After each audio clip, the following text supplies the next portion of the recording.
boring. And I'm like, gosh, I got nothing else to do. I better join. I support this. All right, I'm sending this live. Have you played the game? Live. You really like the Celeste picture you found for the thumbnail. It's pretty good. It was just all on the wiki. Really? Yep. I think that feels like the pixel remaster of Celis. I think They're they the used the pixel pixel remaster remaster for all of them. Except for Kefka, but... Well, yeah. No, just- I mean, yeah. Just out of curiosity, do you know how she ended up with the name Celis? they couldn't spell the name Celestial. Well, they couldn't spell the name Celeste Ah. because you only get five. Because in the game you only get 5 letters.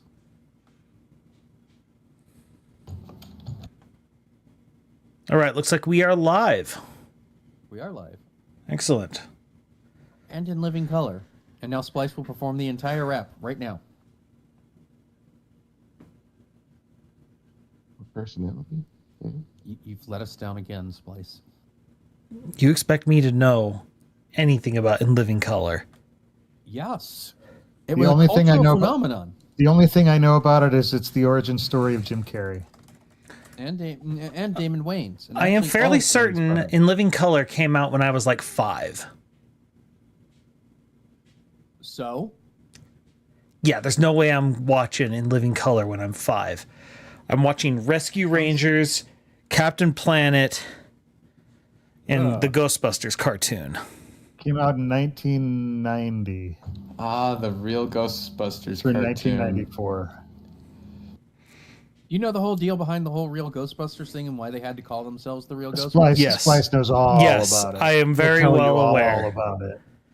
And whenever you're watching Bill Nye, the Science Guy, I guess that's how I know how I ended up. I watched Mr. Wizard build 9, nothing. Where in the world Mr. is Carmen Wizard, that's Sandiego's the old PBS show school. for the real people? What's that? I mean, I'd watch Mr. Wizard too, but I had to get up really early for that. I said, Yeah, I was I said, always- where in the world is Carmen Sandiego is the show for real PBS people. That's another great one. I also watched that one. I've been thinking about it, and I actually think Where in the World is Carmen Sandiego is the best video game adaptation ever made. I don't remember there being a quartet a cappella group following you around the world. No, but You, Think you of- need to get the course the course CD-ROM show version. the course show actually does the gameplay of the game correctly. It was very successful.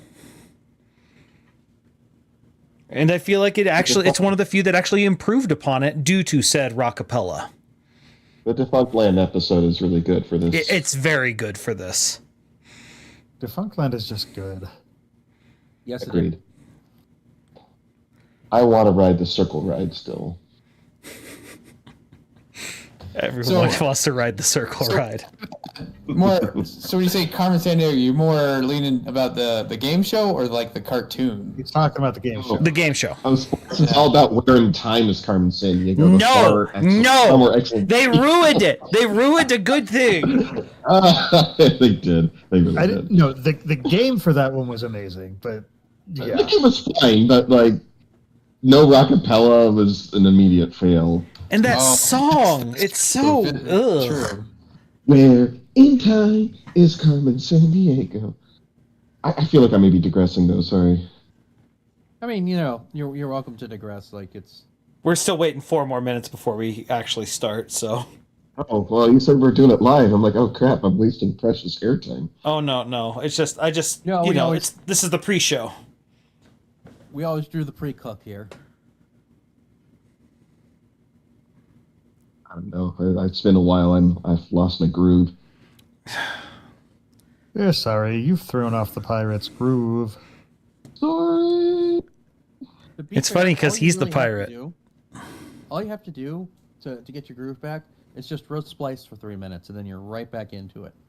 I do have a smoker out back. That's not true. Pirate has Well, my I mean, back. He wouldn't think do I that to could me. fit That was why I started into the Where in Time, so that was my first foray. I have opinions on Where in Time is Carmen Sandiego. Are they Just gonna say, I haven't mentioned this before, but Where in Space is Carmen Sandiego was an outstanding game. I didn't even know that existed. It did. It was like a 1992.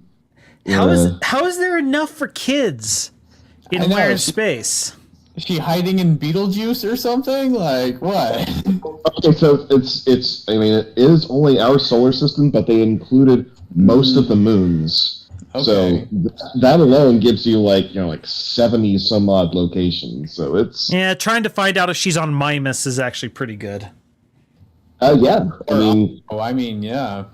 you're looking like, gosh, is she in Uriel or did she go to Io or did she go to Jupiter has 95 moons alone, so right? So they don't have every single little speck, but they've got a lot. And unfortunately, it was only as good as our knowledge was in the 90s. So, a lot of them were just renders or artists, or like really poor pixelated images. Pluto, of course, didn't have its epic New Horizons shot because that wasn't to come for another 25 years. But at least Pluto was given justice in that game, I'm imagining. It was still a planet back then. it's still a planet. I don't care what Neil says.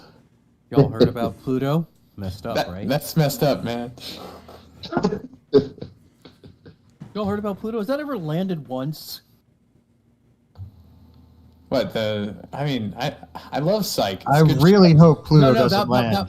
that was the joke. Like sometime in the 7th season, like Sean just literally said, it was like you heard about Pluto. Has that ever landed? It landed for us every time he said it, but we're the audience, not the people in the show. So I really hope Pluto doesn't land. That would be catastrophic. well, I'm with you on that. Yes. Well, I'm waiting for us to land on Pluto, but that's still. I'll settle for Mars for now. I think Mars is a good first step on that. Yeah. I mean, I already missed my shot to land on Titan. So. Yeah, not Gordon. Gordon wants to bypass the entire inner solar system, go straight for the Pluto shot. Just make sure everybody has a buddy. I'm power leveling, man. Like, why do this namby-pamby going to Mars again? We've been there, done that. Come on, let's go. I'm surprised you're not shooting for Alpha Centauri with that attitude, man. Well, no, he wants to keep it realistic. Come on. Yeah, like we really either need wormholes or FTL, man. So Well, we have FTL. Unfortunately, right now it's just a really good roguelike. You're fired. It is a good roguelike. I'll grant you that. Darn rebels. I do like that for once the rebels are the bad guys. Yeah, it's a great twist. That game is so good. It is really like. So you're saying they actually are rebel scum? Yes. Indeed. And the characters in that still have a better character arc than Phasma.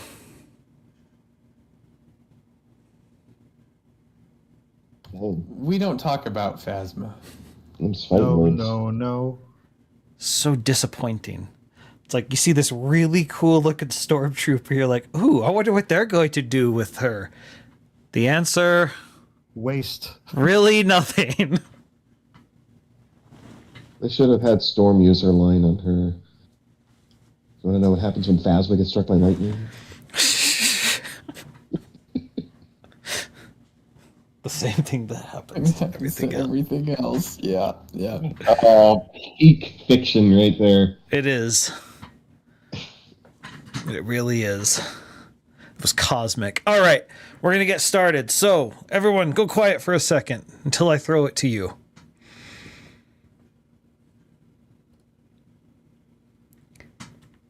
Normally, I have a really big, long intro for this, talking about my experience with it, but I've never touched this game outside of hearing the music here and there. This is, I think we overleveled, episode, 21? You guys start, because you guys actually played this thing. You're doing great, man. You're doing great. Okay, pull back a little Yep, bit. You're yeah. eating the microphone.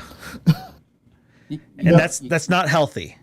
Okay, so for me, Final Fantasy, what at the time was referred to as Final Fantasy III, was kind of a big deal because I was obsessed with Final Fantasy 2/4 at the time. And so when I heard there was a new one coming out, I was like, okay, here we go. Let's do this. And then it was I think the first video game that I knew about a commercial for. Mhm. Like others had come out, but I just never saw them for whatever reason. That commercial's the most experience I have with this game. That commercial is insane. That is a twisted commercial. I mean, they basically The turned literal? Mog into Danny DeVito and put him in a casting room. I honestly didn't even know about that one until Splice showed it. Oh, I remember. And I only showed it because Baggins told me about it, sent me the link and said, you need to, you know I what, think I heck, sent I that as could one pull of your. I think I sent that as one of your nostalgic commercials. Indeed. In fact, I'm just going to throw it up here right now. Why not? Why we could watch this. It's truly awful. Okay, kid, show me what you got. But yeah, so I was super excited for it. And then, Oh, I'm showing the commercial. Yes. oh, was that? Next. Ooh, scary. Next. Next. Final Fantasy III. Do you have what it takes? Final Fantasy III from Squaresoft. Next. So yeah, that fever dream is brought to you by Nintendo. Squaresoft before it was the Enix. Squaresoft before Squinix. They had no clue how to advertise their RPGs here in the States. No, they did not. Nintendo Power had to do all the work for them in the Epic Center. Now that said, Nintendo Power did a very good job of Yes, it. they did. That's why I was a hardcore RPG fan, much like Baggins. You know, FF4 was my favorite my favorite all-time game of the time, and you know, whenever I saw Squaresoft made something, I knew it was something I wanted. No, I remember when this game came out, I would have been in 6th grade, so I would have been 10 or 11. 10 because I was like I'm a late birthday in the year. But So I remember I had to like this was I went out and I was like mowing lawns to earn money to save up for this game so that I could buy it. And like this is one of the first games By the that I sweat just of your remember brow. I am, huh? Oh, By the literally sweat by of the your sweat of my brow. brow. Yes. This one for me, I feel like I made a mistake because, you know, back in the time, I either had to earn money, you know, cleaning bathrooms, mowing the lawn, or was I even old enough to mow the lawn yet? I can't remember, but it was either that or I asked it for a birthday or Christmas, and I asked. Unfortunately, this was the same year. It came out around the same time as Illusion of Gaia. And I made the mistake of saying I want Illusion of Gaia or Final Fantasy III. And Not unfortunately, the other. Illusion of Gaia I think was like $5 or $10 cheaper on release than Final Fantasy VI was, or 3 as it was called here. And so my parents picked that one up, and I instantly regretted not just Zelda saying like? it had to Just be trying to Final Fantasy remember. III. So you chose Enix between Square and Enix, or your parents did. Yeah, my parents did. I said one or the other, and they bought Illusion of Gaia. But the problem was Illusion of Gaia, it took me less than a week to do everything in that game. That game, the scope of that game is tiny in comparison to Final Fantasy VI. Okay, point question from the FF6 Know Nothing. How many Final Fantasy games were on the SNES? In the US too. In general. Great. In Japan, Final 3. Fantasy games. In Japan there were 3, yeah. Okay. Because five was also. So my impression of Final Fantasy What VI about the Mr. from Quest Erasure here, which is my introduction to. That's fair.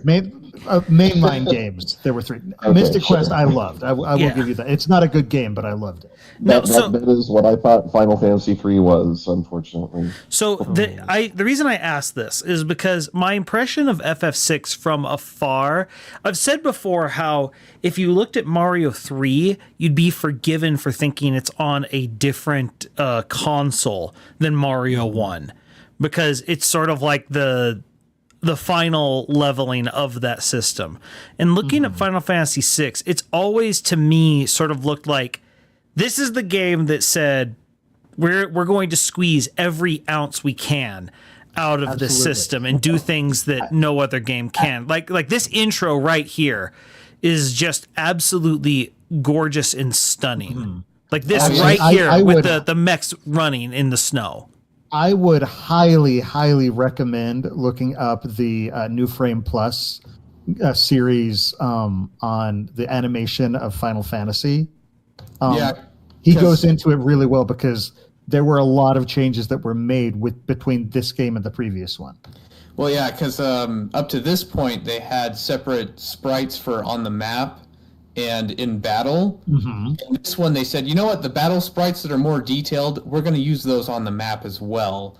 And that way, every animation we make is available on the world map and also in battle. And so, since it's sharing that memory, we can have animations happen everywhere. And so everything got more expressive. And yes, this Mode 7 intro is just a phenomenal touch added on top of it. But yeah, as I was saying, it was a mistake that I gave them that option. And that's why Illusion of Gaia was one of the few games I sold and traded in to get myself a used copy of Final Fantasy VI. Because I had to have Final Fantasy VI. And the funny thing is, I kind of had to make that decision at the same time because I was really excited for Illusion of Gaia, but I could only get one or the other, and I picked FF3. Well, you made the right choice because, like, I had finished everything there was to do, went through the Illusion of Gaia twice, whereas Final Fantasy VI, I wasn't done with it years later. I still haven't done everything in Final Fantasy VI. Right. Yeah, that's kind of a tall order. The scope of Final Fantasy VI is incredible, even to this day. I remember one of the selling points when it came out was just like how long the closing cinematic was, which I was just like, wait, really? Because, so many people were like, oh, you can do this and this and this and this. I'm just like, I want the story. And they said, we're going to give you story.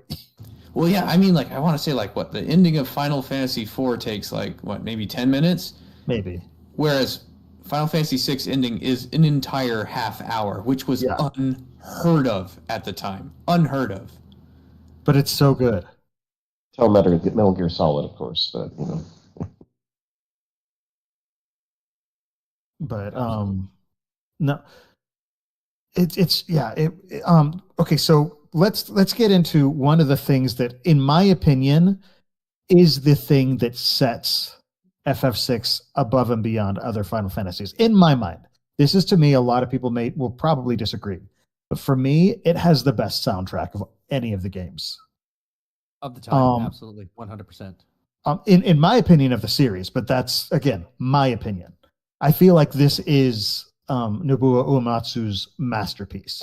It's definitely iconic. What's your favorite track in the game? Like, what's the track at the moment that you could, like, you can hear the first couple of notes and you know what it is? Listen for friends. Searching for friends. Science theme is mine. The Velt. You know just it. You know just it the drums. Just the drums. Let's see, I love Shadow's theme. I love Terra's theme.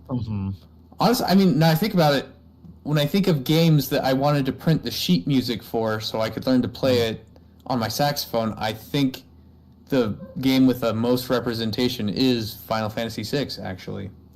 So here's the thing about Gogo's theme is so fun to play on a saxophone. Fun. Here's the thing about the music for Final Fantasy VI. Each character has a very distinct theme that is assigned to them. And when you first meet that character, you're given the opportunity to name them. But as that screen comes up, you get like a 2-line introduction for that character, and their music plays in the background. And so you immediately associate that music and that motif with that character. And with 12 main characters, you have 12 very, very distinct musical themes. And I just feel like that does so much, especially because the cast of FF6 is huge compared to previous iterations. I mean, in FF5, you had 5 characters who were in your party. Well, 4 you had. Have its own theme? I'm trying to remember now. 4 you had a big cast, it's true. But 6, it was just it's still at this time difficult for people to decide who is the actual main character of FF6. Because it's an ensemble. Well, that was one of their main design like knowing who's the decisions. boss. Is like, especially when they say like, okay, for this portion of the game, this person's the main character, but for the second half of the game, they're not. Agreed. But what I'm saying is, later in the game, you can have it where neither of those characters are in your party. Very true. And that was the first time that you didn't have a single protagonist who always had to be in the party. Also, and just going back to the music thing, did Amano and Gogo both have as the secret characters you had to jump through hoops to get? Did they have themes too? I think they did. Oh, Gogo's theme I love Gogo's theme. Like, that's one of the songs I wanted to learn how to play. I mean, I'm thinking about the Yeti too. I forgot the Umaro. I don't remember Umaro's theme, but Gogo's theme is one of my favorite songs from the game. I'm trying to remember whether Umaro's theme was just Mog's theme. I think Umaro shared a theme with Mog because they kind of became a pair. Right. No, and that makes sense. But it was always a hoot to just throw in your party because I don't think you could control him. I think that was no, you couldn't. He would just either charge the enemy or throw your players at your other players at the enemy. And I think the throwing your players, you had to equip him with a relic to do that. Get a spice breath move. Who did that first, Bowser or him? Him. By a wide margin. The idea. I thought they were both pretty late in the SNES's life cycle. No, 6 was definitely before. 6 was definitely before SMRPG. Yeah. So, no, Bowser wishes he was Umaro. But also, the reason why 6 has such reverence that it does is because I really feel like it was the culmination of everything they had been building up to from 1 and 2. Because, if you played the series throughout, played 1, there's a story there, but everyone's basically Keanu Reeves.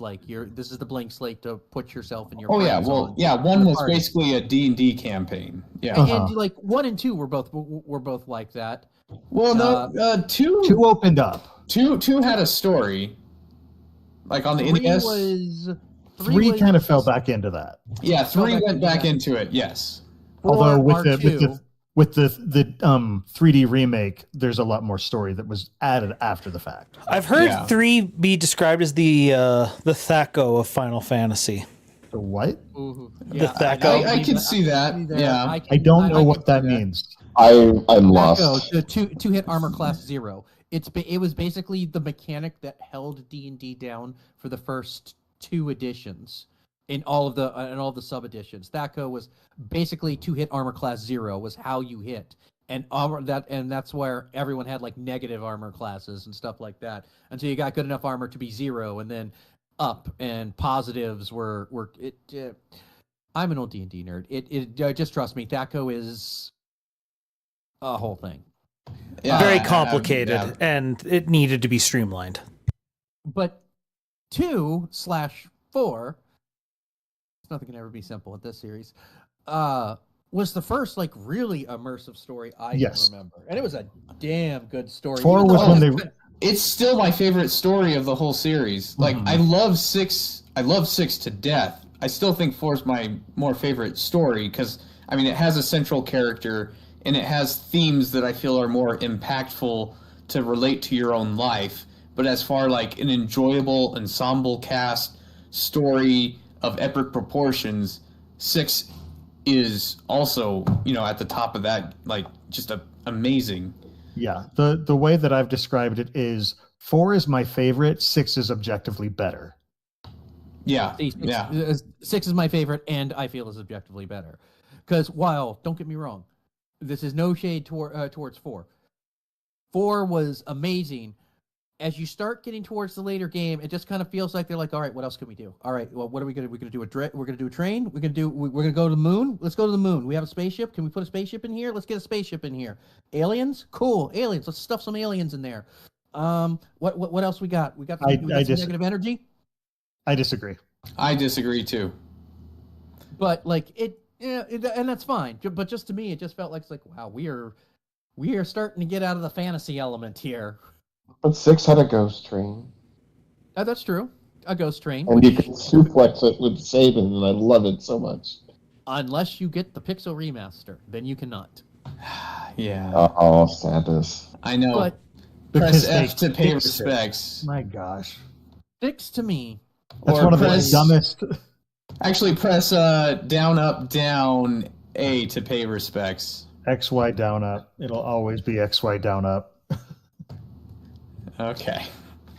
But 6 was such a great story, and it was a downer kind of from the beginning. Like I started off thinking like maybe this was going to be Final Fantasy's Empire, and I guess in kind of like a way it kind of ended up being that way. And you start getting through it, and while 2 had like some really dark story notes, like the moment Kefka just like poisoned that whole town, it was just like, You're talking about Oh. 6 right there. Yeah, that's 6. yeah, that's what I meant. So, but 6 went real dark. Yeah, Six, and, well, 6 is the kind of thing where you're like, through the game, right? when you have your biggest success in 6, that's when things get even worse. It's just like, whoa. Yeah, because I don't know. 6. The bait and switch that they pull on you, because they train you of the big bad. Like, especially if you played other ones, it's like, okay, the evil empire that's attacking you, and then all of a sudden it just like that's the bait, and then suddenly the General switch. Leo's going to be Nope, going to be really nope. bad. Nope, it's not the empire. They're just another country. It's the diabolical clown pulling the strings. Well, I'm glad We you wish you brought could up have the General Leo. diabolical clown. Because as an outsider, I know only a couple things. I know he's a clown.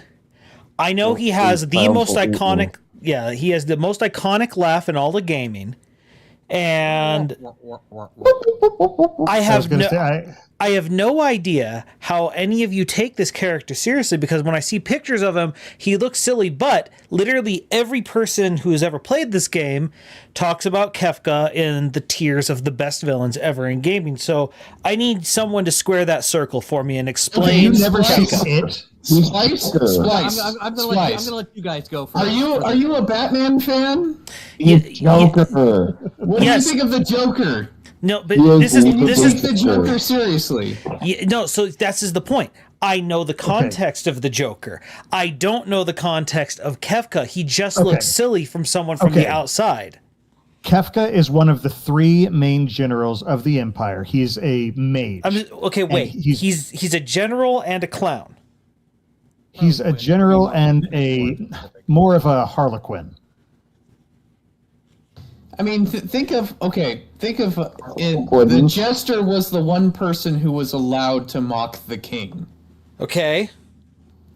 And so think of more like the tarot of the fool, as in he's got the potential and power that almost no one else has, because he's the one person who's able to speak ill of the king, right?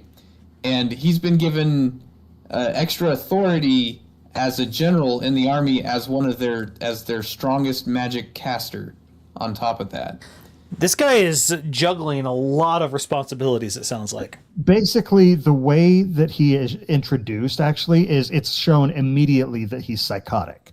People below him, there are a lot of people who actually speak ill of him and don't respect him, but he's the kind of guy who will walk up behind one of his own men and shiv them. absolutely, yep. So how's he introduced? He's introduced actually a little bit a little bit foppishly, because you're in a desert castle and he has soldiers walking with him and he's like, I have sand on my boots, wipe them off. And they do. And it's kind of introduced in a matter of, doesn't he? He's basically like, he knows he is in charge and they are terrified of him. Like, they're sitting here thinking, who the heck is this guy? But they know he has the ability to destroy them at any moment. But at this point, also, you're kind of being led to believe that that Leo, the other general who you spend a little bit more time with, is going to be like your main villain, but he was going to be like that noble kind of villain. You're just kind of waiting for the turn where he just goes full lawful evil, and they meet. I never felt that way. That's where I thought it was going at first. See, I felt like Gestal was going to be our big bad.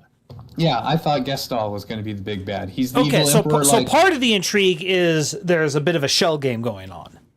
Yes, because the question is there's the three generals, which the one defects, joins your party. You know she's not the problem. You know the emperor, you assume he's going to be the big bad, and then there's the two generals. One's an absolute psycho, but the other one seems to be honorable. And the other one's a lawful evil paladin. You're led to believe. Well, ish. I wouldn't even say lawful evil. I wouldn't see. I would say I would put him as lawful good. He just thinks that he's on the side of good. Yes, he's lawful good, but he's loyal to his country, but he's loyal to his evil emperor. Yes. And it's kind of like a general who might disagree with their leader, but because they're loyal to the country first and the leader second, they follow orders. But he's the man who you assumed was going to turn at some point, but isn't given the chance to. I mean, honestly, Leo has a lot of in common with Cecil from FF4, so I mean, that's absolutely. That's why I didn't have that prediction as you, because I kind of saw him as a Cecil type character. Well, but you do get an interaction with Leo and Kefka early on, and you can just tell that Leo's got nothing but disdain for this guy. Like, he's just like, who are you? And like, Kefka loves it. And he's just like, hey man, want to go smoke or something? Like, let's chill out. Like, you gotta let some steam out from that armor, bud. Well, and the thing is, Leo shows that he has nothing but disdain, and Kefka realizes it and is just laughing to himself about it.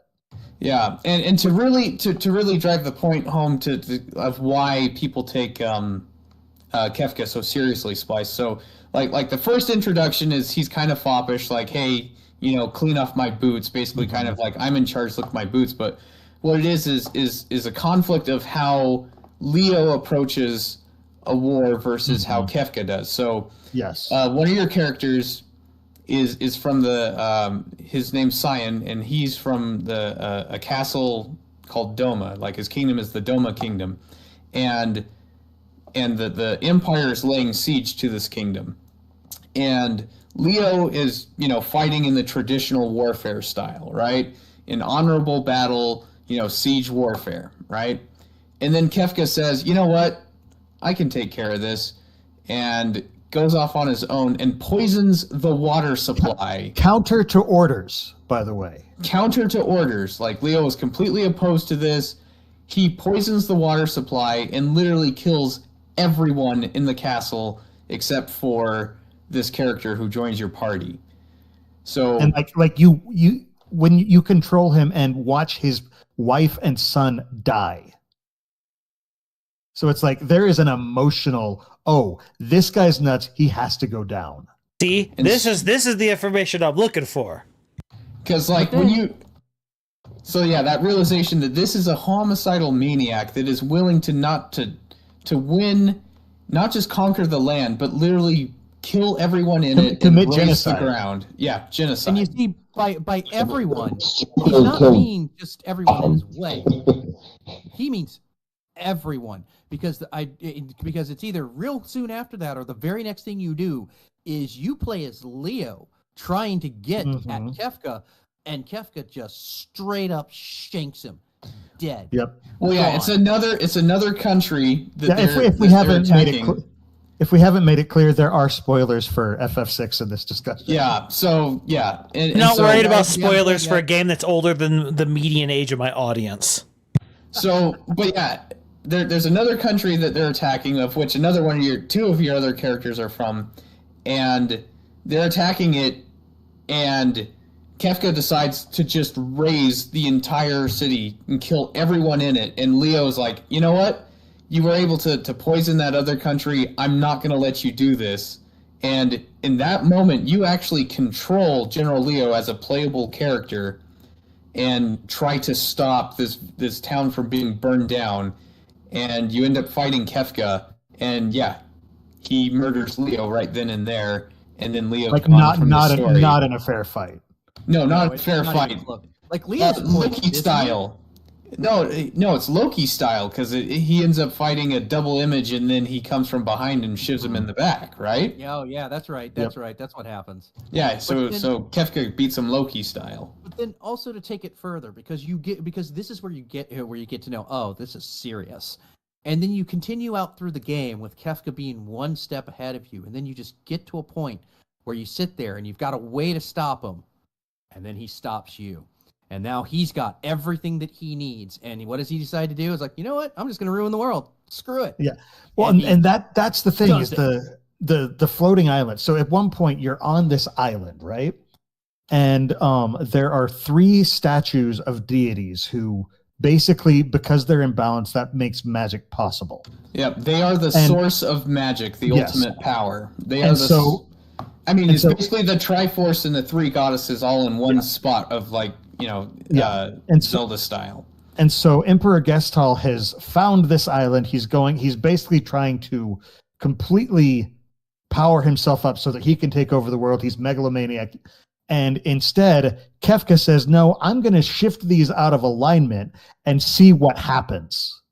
I just want to watch the world burn. Oh, and he shivs the Emperor at this point, too. Yeah, so he shivs the Emperor and then just messes everything up. And it's just like, he's not even in it for power. He's in it.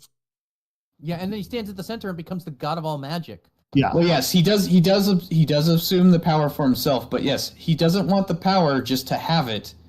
He wants to mess with it and play with it like his toy thing, like it's a block, and then he treats the world like a toddler at a toddler has a bunch of building blocks and just wrecks the whole thing. It is the only time in any video game I've seen where the bad guy succeeds and literally destroys the world, and that's the halfway point of the game. Yeah, that's the thing, is the game is divided into 2 distinct halves. They call it the world of balance and the world of ruin. Yes. And consequently, this is why no one can come at me with that Sephiroth. Sephiroth failed. He failed. And I'm going to go off on a tangent here, because for years, ever since Final Fantasy VII has come out, I have had to listen to the fangirls froth at the mouth of the fanboys, with the deep voices, the Sephiroth, the opera, the singing. Homeboy was a failed experiment with a mommy issue that threw a rock at a planet and missed.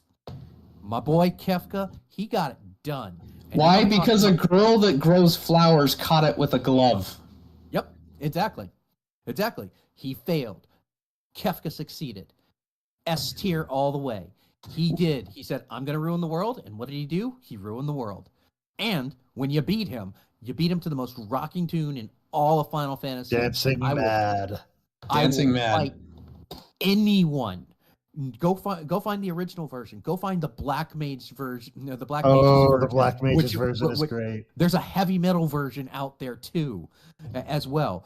It is killer, and it's one of the reasons why I say if there's any game that deserves a remake, not even it doesn't even need to be reimagined. Just give me the game with today's graphics, and just with some good cutscenes like we got. Don't change. Don't change anything. Don't change any text. Don't change any dialogue. Don't change the combat, even the world map. Don't change it. Just and I'm sure you guys will get behind me. Give me a full render of the Opera House scene. Oh yes. Like, Yeah. like I will hold that up against Aerith dying any day of the week. Like, Oh, the that Opera was House is the scene. iconic. Exactly. Okay, I got a question. I want to ask Jordan something. Are you familiar with the Black Mages? Yes. Okay, yeah. So for our listeners who aren't aware, the Black Mages are Nobuo Uematsu's band that he's in. So the Nobuo Uematsu being the main composer of the Final Fantasy series up through, was it 10, 11? Or was it even 12? No, he didn't do 12 because 12 was the Evilise tactics guy. Okay. But yeah, so he's like the one of the like a small group of people who made Final Fantasy what it is. There were a lot of other bit players who came in and out, but Sakaguchi and Uematsu, in my opinion, are the heart of Final Fantasy. Yeah. Now, just before we move on too much, to Kami's point, the first off, Kefka was the One Wing Angel first, and actually, me and my group of friends, we referred to Sephiroth and Kuja from 9, Seymour from 10. We always just called them, oh, it's this game's Kefka clone. From 6 on, the villain was always just the Kefka clone. Discount Kefka. I'm with you 100%. Because to me, Sephiroth was Kefka clone. Like, that's what we called him. Well, as someone who literally has no dog in this fight, other than I think I'm still upset that there have never been like L'Oreal commercials with Sephiroth in Japan. It sets itself up so well. Because I'm worth it. It'd be perfect. Come on, it'd sell 1,000. It'd be great. Anyway, no, I think the FF7 thing is an example of something being in the right place at the right time, because I feel like all the Final Fantasies before 7 sort of like the gaming market wasn't quite mature enough for what was going on in there. Like they're ahead of their time type of thing. And I think FF7 hit the market right as when like my generation was just old enough to be accepting more complicated storylines. It was right at the beginning of a technology boom as we're moving to CDs. Well, and that's part of it is that they broke off. They had been exclusive to Nintendo for the first 6 games. And there's 6 plus spin-off games. And with 7, they wanted to go a lot bigger and push the limits of the technology, and Nintendo wasn't ready to go to discs. They wanted to stick with cartridges, and that's why they broke that. Yeah, that's exactly why they. Yeah, and so Exactly. I think the real thing here is just that 7 was in the right place at the right time, and also my generation was just hitting middle school, which means they were hitting their emo, edgy, it's not a phase. And so FF7 was the perfect time to introduce characters like Cloud and Sephiroth. Oh, yeah. I don't know. Yeah. You're probably right, but it feels weird to me because I'm from your generation, and I was the Final Fantasy fan. Yes, but that's the thing. You were already a JRPG fan. But you also notice how were we talking about 7 in comparison to 6? Fair enough. Yes, we're kind of bagging on 7 a bit in comparison to 6. This is true. We are the exception in this case, and I understand that. Well, this is actually why that We got a different perspective, but sure. that Chocobo theme that's got the Robo voice. If you've heard that and seen the animation. Yeah. Like the line that says, "I only like games that are popular." I do remember that deeply offending me because I'm like, excuse me, I loved the Final Fantasies from the first game. I learned to read to play the first game before, when I was in kindergarten. You know what I mean? Hipster. Yes. Well, I mean, yes, I don't deny it. I'm a video game hipster. I am. And so, and I will admit, sometimes when the series I love goes super mainstream, it actually is a detriment to it, but that's a different conversation. Yeah, and so it's just one of those things that it's but it is ahead of its time. That's something that at the time I just because I'm just not a JRPG guy for the most part, and so my buddy who was playing JRPGs, I saw these things and I'm just like, I just didn't get it. It was one of those things, but especially Final Fantasy VII at the time, because they actually had an ad campaign. And I just remember seeing the graphics for it and being like, whoa, that looks different. And so I think what happened was a lot of people like said the same thing. That looks different. Played the game for the graphics, stayed for the complex Final Fantasy storylines that they've never seen before. But at the time, you weren't going to go back and play FF6 because, one, you'd have to go find a cartridge, which that was not easy at all. I don't know if that's true. I mean, I don't know. In the middle of the knew more PlayStation era. people, I knew far more people that played 6 than 4, actually. Yeah, The only reason I ever got to play 6 was because I emulated it when I was in high school. Man, you're way ahead of the time then. I guess so. But that was my main interaction with this. Yeah, but game. that was the way most people would have to. It's just because they weren't printing more FF6 cartridges. That's true. Once 7 was out, you're right. They weren't printing cartridges. So yeah, for them to go back, they'd have to go to. Well, they'd have to order it from Funko Land, which was like the only retro store in the country at the time. Oh gosh, I forgot about that outfit. Dude, I would love getting the Funko Land catalog. Yeah, Every couple of months, right. so I could like watch how much games were worth at the time. Man, another company that bit the dust from GameStop buying it. Sad days. I mean, we could do another entire episode about companies that bought other companies and then put them into the ground that own our childhood. No, but so like this Funko Land's how I got that's how I was able to get Breath of Fire. But I mean, that's the thing. Of all the RPGs on the Super Nintendo, none of them had a story quite as complex and fantastic as 4 and 6. Like the Final Fantasies, as much as I love Breath of Fire 1 and 2, as much as I love Lufia, and that they have great stories. I'm not bagging on their stories at all, but none of them have the level of richness and complexity that 4 and 6 had. And to be fair, that's because. But sure. Wait, did someone disagree or don't disagree? What'd you just say, Petrivka? I really like Chrono Trigger. Chrono Trigger is something else entirely. Well, Chrono Trigger is something else entirely, and it's made by Square It's as fantastic. well. But what you're saying, so Square had so much more experience in this market than the other companies did. Well, Chrono Trigger came out after 6 as well. Yeah. But with Breath of Fire, yes, that was published by Square in the U.S., but it was made by Capcom. Yes, Capcom. Mm-hmm. And Lufia was that Taito? Yes, Taito. Yeah, and so they didn't have the experience in this space. They hadn't built up a lot of tools for storytelling, because what Squaresoft was doing with each iteration of Final Fantasy was building on the previous one, and they did it very, very well, especially through those first 6. Yeah, though I do feel like 5 was a step back from 4 as far as story wise.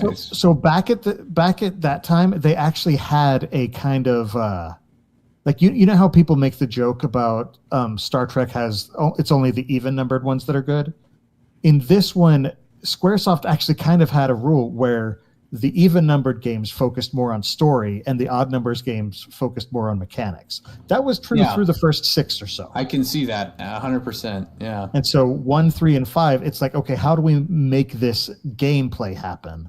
And 2, 4, and 6 is how do we tell the story? And 7 is when they're like, okay, we've got gameplay, we've got story, let's put them together. Just because 4 and 6, the battle systems were actually fairly generic, but it didn't matter because it worked well and it was balanced well, and the story was phenomenal, and the storytelling was phenomenal. Not, because those are two different things. Because the story is just the writing, but the storytelling, that's the sprite work and the camera work and the cinematics and all of that stuff, and the music, and Well, yeah. I mean, as much as even though I think 4 has the better story, I can't deny that the added animation, like the way that they're graphically able to sync up the music and the animation together to be part of the story, that kind of visual aspect of it. 6 does a much better job because, I mean, of the improvements that they made to be able to do that. And going back to what Petrivka said, they took that into Chrono Trigger as well. Yeah, I mean, like the scene we're just watching now is actually a very monumental scene where you're in the middle of a battle and Terra casts a spell for the first time, and the battle just pauses, but the screen doesn't change, and Edgar and Locke both start freaking out and have this conversation in the middle of the battle scene. Well, and this is the first time really that's kind of ever happened. Yeah, that's like first time that has ever happened in any RPG ever. And just the way that they were able to blend the gameplay with the storytelling at the same time. Because, you know, in 4, you're in battle. And the thing that's fascinating about that is that this scene was entirely optional. Because if you didn't have Terra cast a magic spell in this battle, which you were going to do it because it was more powerful, and hey, look, she has an ability that the others don't have. But if you don't do it, this scene never happens. It doesn't trigger. Yeah, and it's so cool, and it's so unique, and you know, just one of the innovations that 6 really brought home, and I think it's been, you know, emulated since, but and that wink right there, like, my goodness, yeah, just the level of animation added to this game is just right here. They swoon behind the text box, behind the menu. Yeah. It's just like they're recognizing, okay, these are the set pieces we have to play with. Let's do it. Because, like, until this moment in RPGs, like, if you're in a battle scene, you're doing a battle, and that's it. Well, and to say nothing about the animation of the dunes mirage effect. Like, FF4 had they had a few scenes where there would be a conversation going on over the course of the battle, or at the after a battle is over, but during a battle, you're focusing on the combat. Well, that's true. This was like an actual cinematic scene within the combat screen. Actually, now that you mention it, yes, there are times where, like, in FF4, the battle would kind of pause and a text dialogue would pop up. And so I guess there kind of was a mid-battle cutscene, but, like, there was no animation to it. It was just a little dialogue text box. Well, and the mid-battle cutscene came up, and it took the it used the window that was normally used for, like, status effects and combat effects, and so it was still didn't look like a dialogue box. Yeah. Yes, 100%. Now that they're running on the chocobos, the other thing that was really interesting is the way that chocobos worked in this game was very different from the previous games. Yeah, because they did mode 7, right? Yeah, because in 4 and 5 and previous games that had chocobos, when you picked up a chocobo, it allowed you to run around without getting into combat, and the chocobo theme played, but it's basically just replaced your sprite with chocobo and let you run around. In this game, it actually put you into a mode 7 perspective, and so as your character turns, the camera turns, and it gives you almost a 3D feel of being on top of the map. Which now you think about it is really cool, because it's like they had a 2D map, but they actually implemented it 3D Doom style. Yeah. For being on the chocobo or in the airship, which is actually pretty impressive. Yeah. Well, the airship was interesting too, because with the airship, it wasn't necessary. It didn't really do anything, but you could adjust the altitude as you're flying around. And just doing that, it made it feel bigger.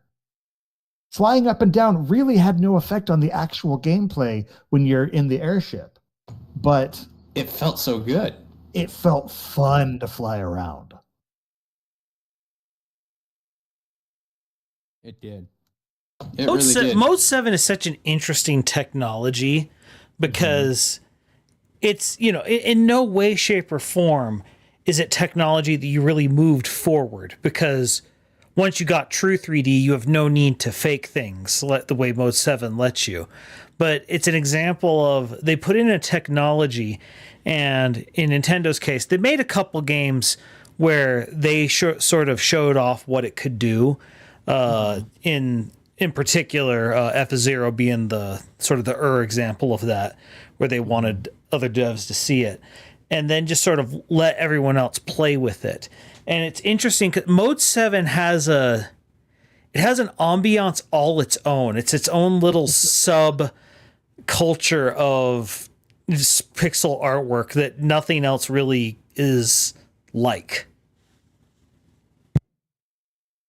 Mm-hmm. And, I do think this is one of the best implementations of Mode 7. And I do think Nintendo did kind of show that the best use of it was kind of to give that feeling of movement. Not necessarily so much the gameplay, but like with how F-Zero you're driving around. And that's exactly how it's used 3D. In this game. Mm-hmm. Yeah. Well, it even used it in the... that looks like it uses Mode 7. It's pretty sweet. Yeah, it even used it in the... like when you're walking through a mountain vista area, and how it shifts the background differently from... So like the background moves at a different speed from the foreground. And it gives you that false 3D, even though it's just a layer. Yeah, the parallax layer. Yeah, the parallax layer. Because that uses Mode 7, doesn't it? I believe so. I have to double check that. I'm not sure. I think it does. I'm not positive on that. I could be wrong, but I feel like I remember that being the case. But regardless, no, this is, like I said, you could be forgiven for thinking this thing is on a different console than a lot of other SNES games. Because it's just doing so much more with it. It's for that reason that I think a lot of these, like, there are still RPGs being made today that use this graphic style. Oh, yeah. Yeah, that kind of use the FF6 or in Chrono Trigger look. Yeah, they still make them today.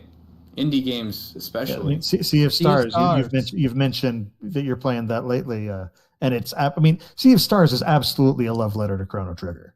Oh, 100%, 100%. One of the reasons why I like it so much is because, like, if you told me nothing about this game, and I didn't really hear much about the game, I picked it up and I started playing it, and I immediately knew what I was doing. I knew how the characters were going to move. I knew how they were going to walk. I knew everything about it. And it felt like a gift to an old school gamer who doesn't get that kind of attention anymore, because we're not the main demographic anymore. No, we're not, because we're the gamers who are just like, it's like, hey, I don't need to get like a 4090 and have like hyper realistic 8K graphics. Man, if it runs and you've got a good story and it doesn't look bad, and that's subjective, but like when I say doesn't look bad, like it doesn't look like the game is melting in front of me, unless you're supposed to be melting. It's fine. It's fine. Like, I was playing Sleeper Citizen before that, which is basically just like a choose your own adventure, not light novel. And, it's just still art half the time. And that was a great play. Well, again, Sea of Stars. Chrono Trigger, that Nin 64, or not 64, that SNES graphics, beautiful. Don't really need anything else there. I'm trying to think of some other games. Well, it reminds me of that meme where they say, like, PlayStation's like the girlfriend you dated in high school that you see now, and you're like, oh. Whereas Super Nintendo's the girl, oh, she's still just as cute as she was as a teenager, Yeah, no.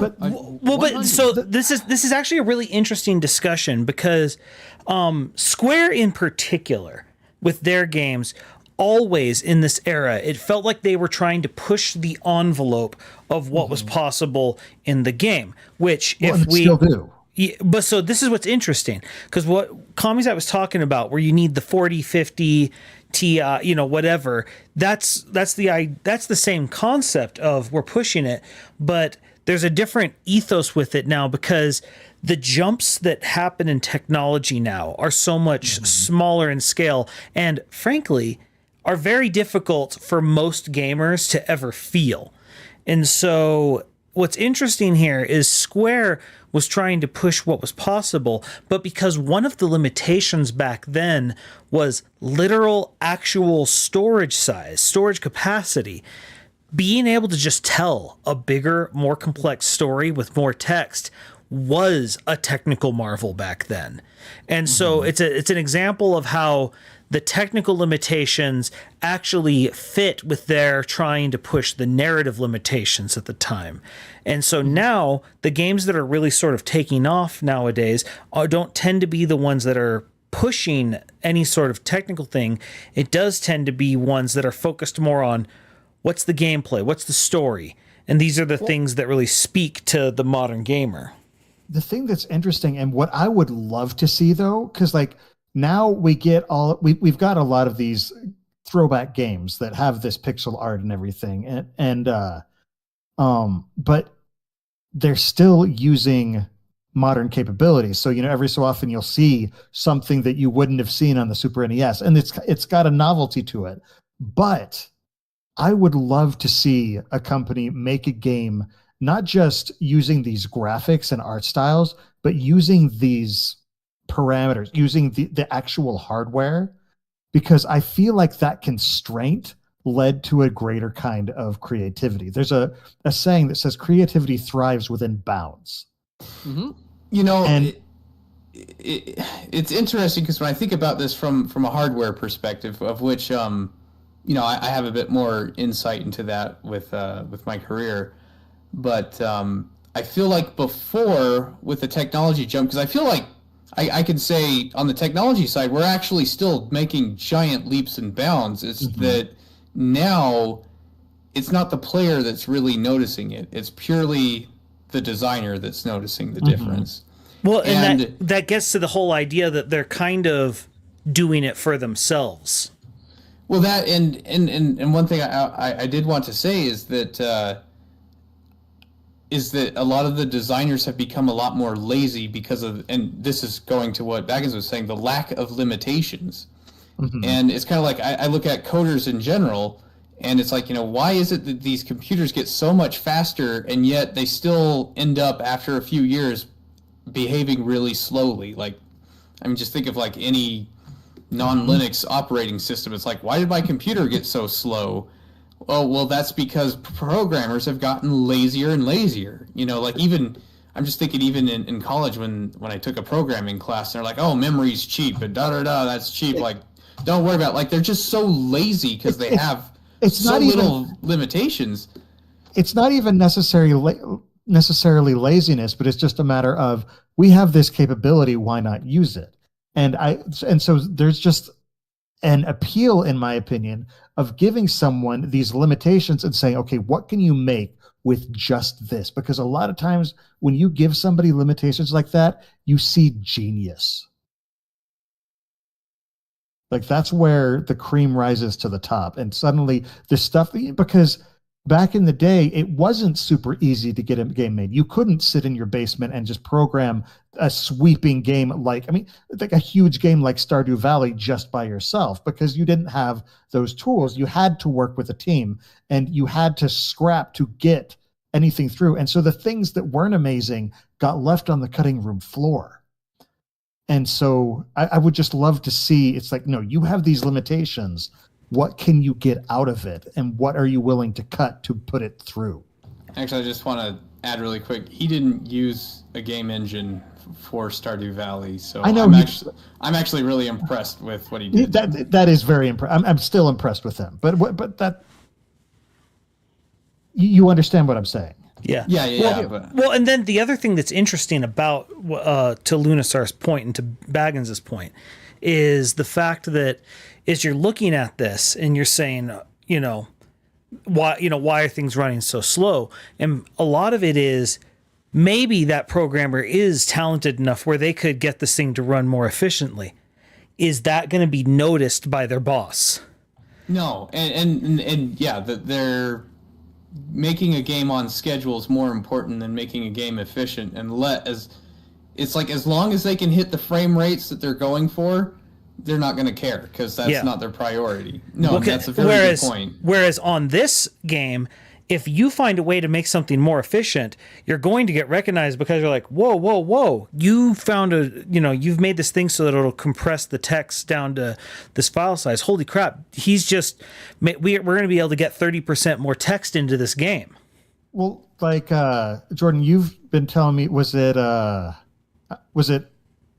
oh gosh, the head of Nintendo, Satoru Iwata. Iwata. Like he did something like that with Pokemon. Yeah, where they were having issues with Gen 2, and he said, "Let me look at it," because he was a former programmer, engineer guy, and was known as sort of back when he was younger. He was sort of the wonderkind guy that you came whenever you had technical issues. So he looked at it over the weekend, basically, and came back and said, "Hey, so I've completely rewritten your image compression algorithm. If you use this, you'll be able to, if you want, you could fit all of Kanto in as well." And the guy who was the head of Pokemon's like programming team, who wasn't really aware of Iwata's history, he just knew he was, he's a C-suite guy.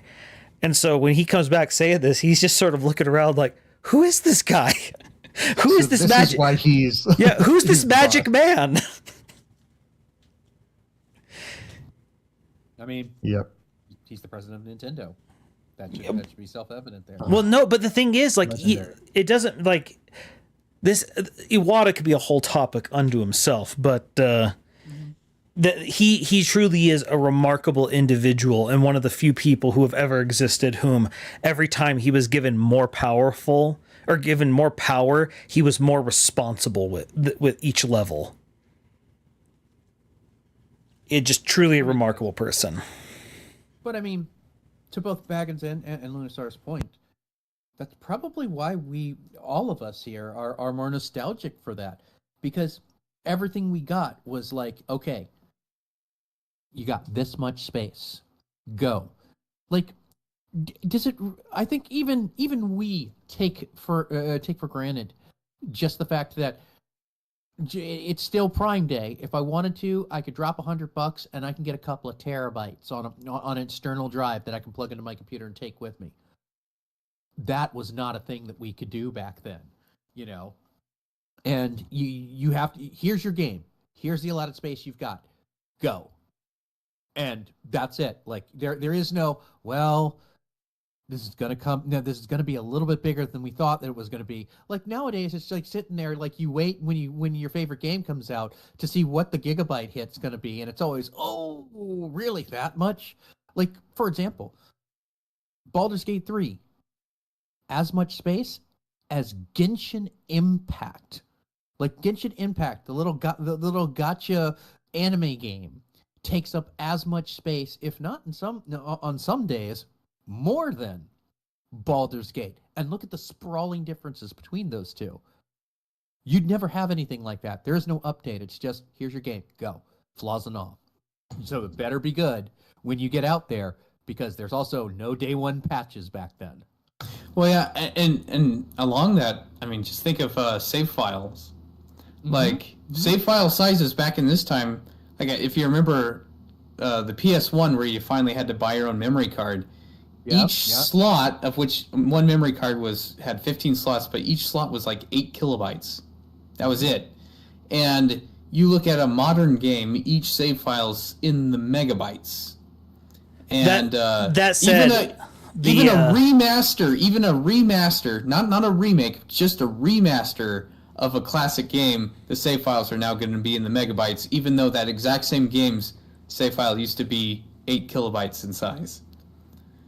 Yeah, but I just know back in the time, if we knew the size of that save file, we would consider that extravagant, because you're like, that save file by itself is bigger than all of the original Metroid. and that was a Yeah. huge game on the NES. Yep.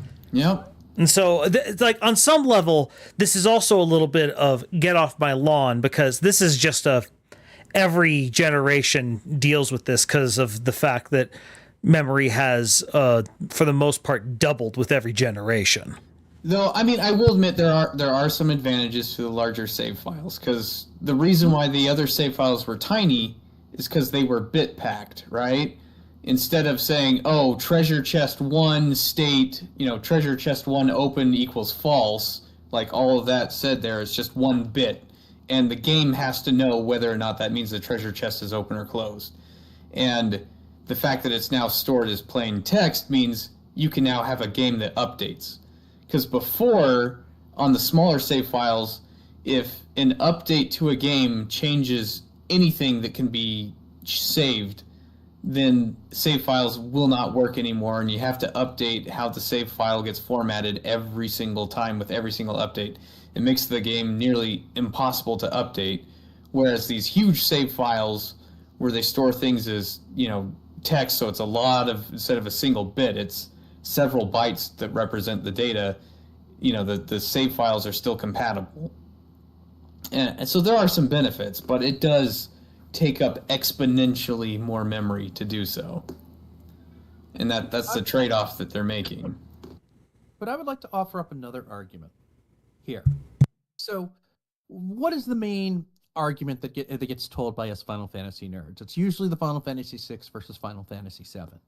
And so, as informed by all of this, with the hardware and software constraints, that was the cartridge that was Final Fantasy 3/6.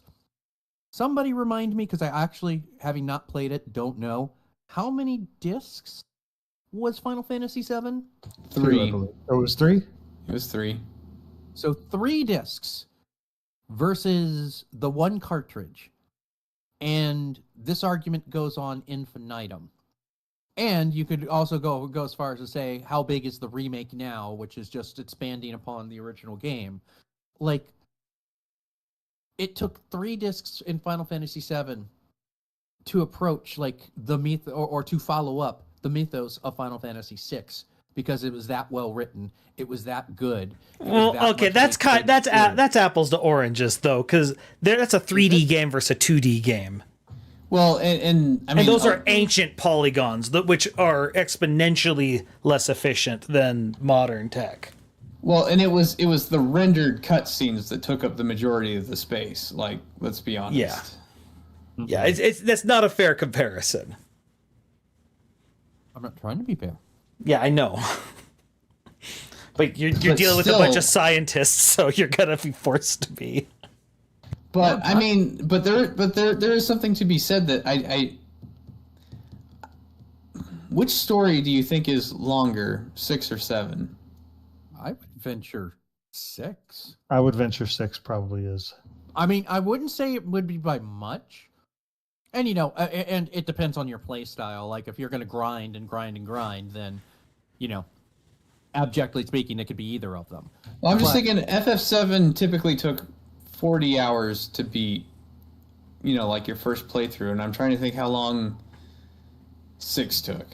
I think I did far more grinding in 7 at the end for end game stuff than I did 6, which I did plenty of that too in 6, trying to get economizers from brachiosaurs. But you see, I lucked out. I got all the economizers because my game got too hot and it glitched. And by the way, that's how you got the glitch. You played for too long, it got too hot, and then you did a specific thing, and then the game glitched out, and then when the game was glitching, whatever item that you were trying to equip, because that's what it was, you were trying to equip a relic, whatever relic you were trying to equip, you had 99 of them. I was afraid a friend that I lent the game to broke it because they did that. Oh no! If I did not even know about it, and that was kind of the thing. Like, it happened, and I turned the game off, and I flipped out. I'm like, oh no! And then I felt the cartridge, like, maybe it's time to go get a snack. Maybe we go chill out for a little bit. Let's go watch some TV or something. And came back, and it's just like, why do I have 99 of these? So, but that's a side story. Well, Economizer is an apt name. Okay, so I want to ask maybe a bit of a different question, but one that I think pertains well to Final Fantasy games. Of the side quest content, because Final Fantasy is always known for its side quests, what are the side quests that you all particularly enjoyed in this game?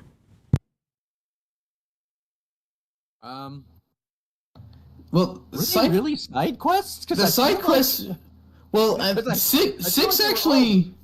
Well, 6 was actually interesting in the side quests because the only place that really you could call them side quests would be the all the recruiting everyone back in your party in the World of Ruin, because it's completely optional. I don't think you're required to get everyone. So you're not. So like that was what I felt like was a lot of my time. As far as pointless side quests, I actually can't think of any pointless side quests in 6 at all.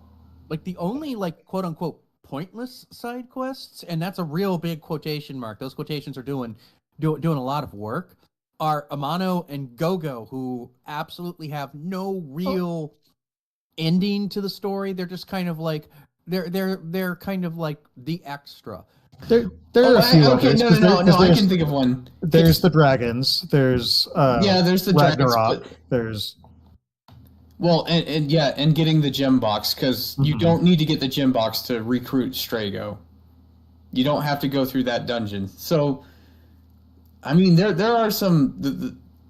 I guess the side quests there. It's just part of the open part of the game, the World of Ruin, because the World of Balance is all linear in its story, but the World of Ruin is just open exploration. So that's kind of where. I mean, you could say all of that game is just side quests because it's just open-ended. You can skip most of it, but you want to recruit people, you want to get the best equipment, and you want to get the best spells. So yeah, fighting the dragons. The letter writing. Oh yeah, that's true. There's the letter writing. I guess that's technically and optional. Not necessarily a side quest, but like actually saving Sid. You have saving to do it properly. Shadow. You mean saving Shadow? No, saving Sid. No, you can't save Sid, but saving Shadow is. Oh yes. Saving Sid. That definitely qualifies it. That's kind of almost a mini game. It's just a matter, but like you have to do it perfectly, or yes, you have to do it perfectly, or he dies. Shadow's the same thing. If you don't do something perfectly, he's gone for the rest of the game. Fighting X Zone. Like there are several, optional side quests that you can do. I mean, I forced myself to have non-intentional side quests by landing my airship in the bad place and not fighting X Zone. Separated from it. Yeah, fighting Doomgaze. I meant. I think I ended up having to go down the river. I had to backtrack through that whole part of the game. Oh, well, I mean, you have to do that if you want to get the water rondo for Mog. Yeah, you have to do that. I mean, that was a happy accident. I didn't do that. I always did it on purpose because that's the only way you could get water rondo for Mog. So I guess you could say that's a side quest, but in this game I feel like all the side quests have a very specific reward that you're going for. A lot of them being the characters that you're recruiting. Characters that you're recruiting, or the only way to get certain spells, moves, or storylines, equipment, for the characters. Or storylines for the characters. Oh, yes, like Shadow's backstory at the ends. Mm-hmm. Right. Mm-hmm. Speaking of Shadow's backstory at the ends, one thing that I find absolutely fascinating about this game is how I view it, the storyline and the characters, so differently as an adult than I did as a kid. I know exactly what you mean. Because as a kid, I thought Shadow was like the coolest thing ever. He's a freaking ninja. Like, this guy is awesome. His song's cool. He's got, in battle, his dog will come and like maul the enemy for you and take hits for you. And like, he was just awesome. Like, it was just completely random, and it was powerful, and it was amazing. And I thought he was the coolest guy ever. And, I guess you could say that was maybe I went through a little bit of an edgelord time thinking that the stoic ninja was awesome.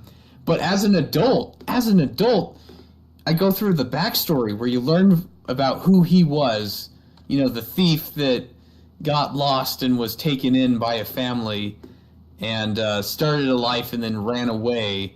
And I'm like, dude, as a kid, I thought Shadow was like the coolest character in this game. As an adult, I think he's the biggest loser, pathetic, deadbeat dad. Like, my opinion of Shadow has changed as I gained responsibility in my life, and the fact that I can look back at this game and see almost every character in such a different light as I've gone through different stages of my life is phenomenal, and just shows like how well developed and detailed every character is. That every character can have such a different deep meaning and impact on you depending on what stage you are in your life. It's like Shadow's story has a very Kurosawa style storytelling to it as well. Kurosawa? Akira Kurosawa, Seven he's a Samurai. ninja with a Western slang in his theme. Exactly. Like, yeah, okay. Like he's the tragic character who made one mistake, and he has spent the rest of his life trying to own up and fix that paying for it and trying to fix that mistake. So much so that you can lose him halfway through the game if you don't wait around for him. And even if you do get him, his ending is he just accepts his fate as the floating island is crashing and just decides this is where it's over. This is the end of the road for him. Except I disagree. I don't think he has done anything to restitute his mistakes. I didn't say restitute. He's not atoning for his sins at all. He's just given up. He's become a mercenary. And then, and this is what's so frustrating now that I've learned more of his backstory, is he can atone. It is staring him right in the face. It's right next to him. The thing he needs to atone for is literally standing next to him, and he says and does nothing. And to which I must say, Strago has...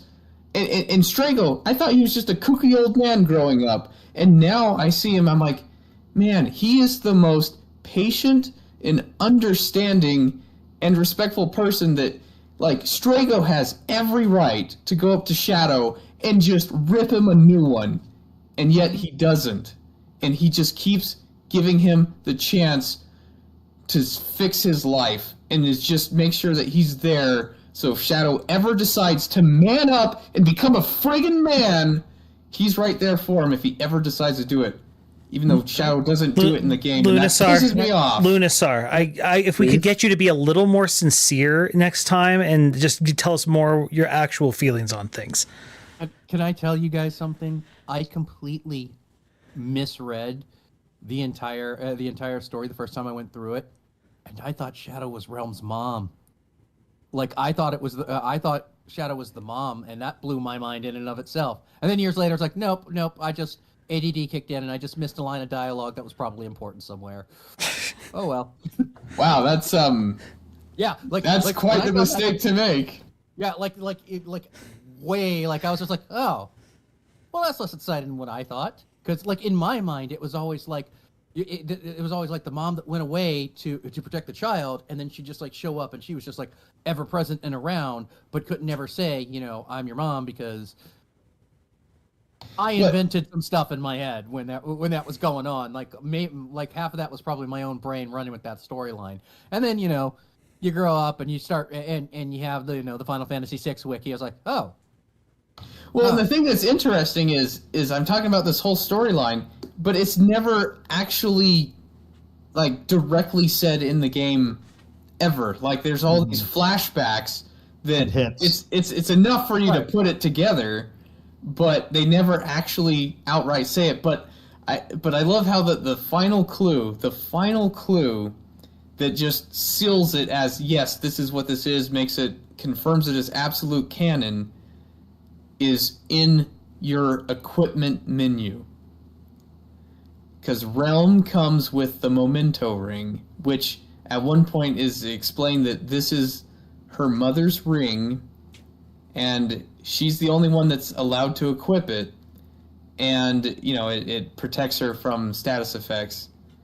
But if you try and equip it on anyone else, no one else can equip it, but Shadow can, because he's the one who got her that ring. Yep. 100. And that's the one. So While we're on this part of the subject about things which creeped you out about it as an adult, But still, now, it's weird because I still love Shadow, but I also No, grown to hate him at the same time. He's a tragic character, and that's okay. It tears me up, but it's like I'm more emotional about this game than when I played it. That's the thing that's crazy about the impact of this story and its characters. So, another thing which I wanted to kind of broach, and I'm glad you brought this up. So, and feel free to correct me, but let's talk about Setzer for a second. The gambler, you know, he knows when to hold him, knows when to fold him, knows when to set him up, knows when to walk away. It's the same. I mean, it's a similar story for him because I think about him, and boy, I view him differently now than I did as a kid too. My thing was, and I even feel like I thought of this as a kid. Like, you know, he's like sitting there and he's hitting so openly on Terra, and I'm sitting there in the game. It's like, aren't you like 40? And isn't she like 16? Ew, dude. Like, if you didn't have an airship, I'd kick you out of the party. She might be 18, but yeah, no, agreed. He's like I mean, I don't know if his age was ever given. It probably, but I got the impression, especially from the art, because like he does look older. The artwork, he looks like he's a Dracula-looking mofo. Oh yeah, is what he is. He is like sitting there. It's like he would be at home. Like if you saw him chilling at Dracula's castle in Symphony of the Night, it's like, hey, Setzer, what you doing here? Oh man, like me and Alucard and one of the Belmonts and Trisha, like we do like poker here on Wednesdays. Oh man, is this thing happening right now? I must be here on the wrong day. Let me go hop in the airship. According to the wiki, he's 27. Wow, man, what happened in his life that made him? Well, I mean, he's got a tragic backstory too, but it's a whole topic unto itself. The age of JRPG characters, just saying. Yeah. Right. Though, I mean, to be fair, I wouldn't. I mean, he doesn't look attractive at all in there. But then again, Kingdom Hearts 2 had all the girls swimming over Setzer, so you know, I think part of it is the silver hair. Yeah, which that's more of an anime thing than it is he's actually old. It has an old maid at 19. Right. But then, of course, like I think about, you know, some of the other characters in there, and like just the very healthy relationship as brothers that you see with Edgar and Sabin. It's like, it's not like, no, I'm going to be the prince. I'm going to be the prince. It's like, no, bro, look, you are very clearly the most qualified out of the two of us. Like, I'm just going to go suplex some trains. Like, that's all I'm going to do. I'm here, like, you know, I'm going to go cut a promo on Andre the Giant. Like, I'm going to be over here brothering people, you know, talking about the madness. Except that's also a little bit selfish because that's Sabin saying, I don't want this responsibility. I'm leaving it on you, bro. Yeah. Well, and Edgar recognizes that. Okay, this is exactly what I wanted to talk about before the stream, and Splice was cutting me off, like, save it for the stream, because I think that's a fascinating topic I mean, I love Edgar and Sabin, and I love their relationship, but there is that question of which one is the better leader, because I'm not convinced that I know which one it is, because I look at it, yes, Sabin doesn't want it, but sometimes the best leaders are the ones that don't want it. Here's the thing, though. Edgar didn't want it either. And that's what makes Edgar the better leader, in my opinion, is he took it so that Sabin could go off and live his life.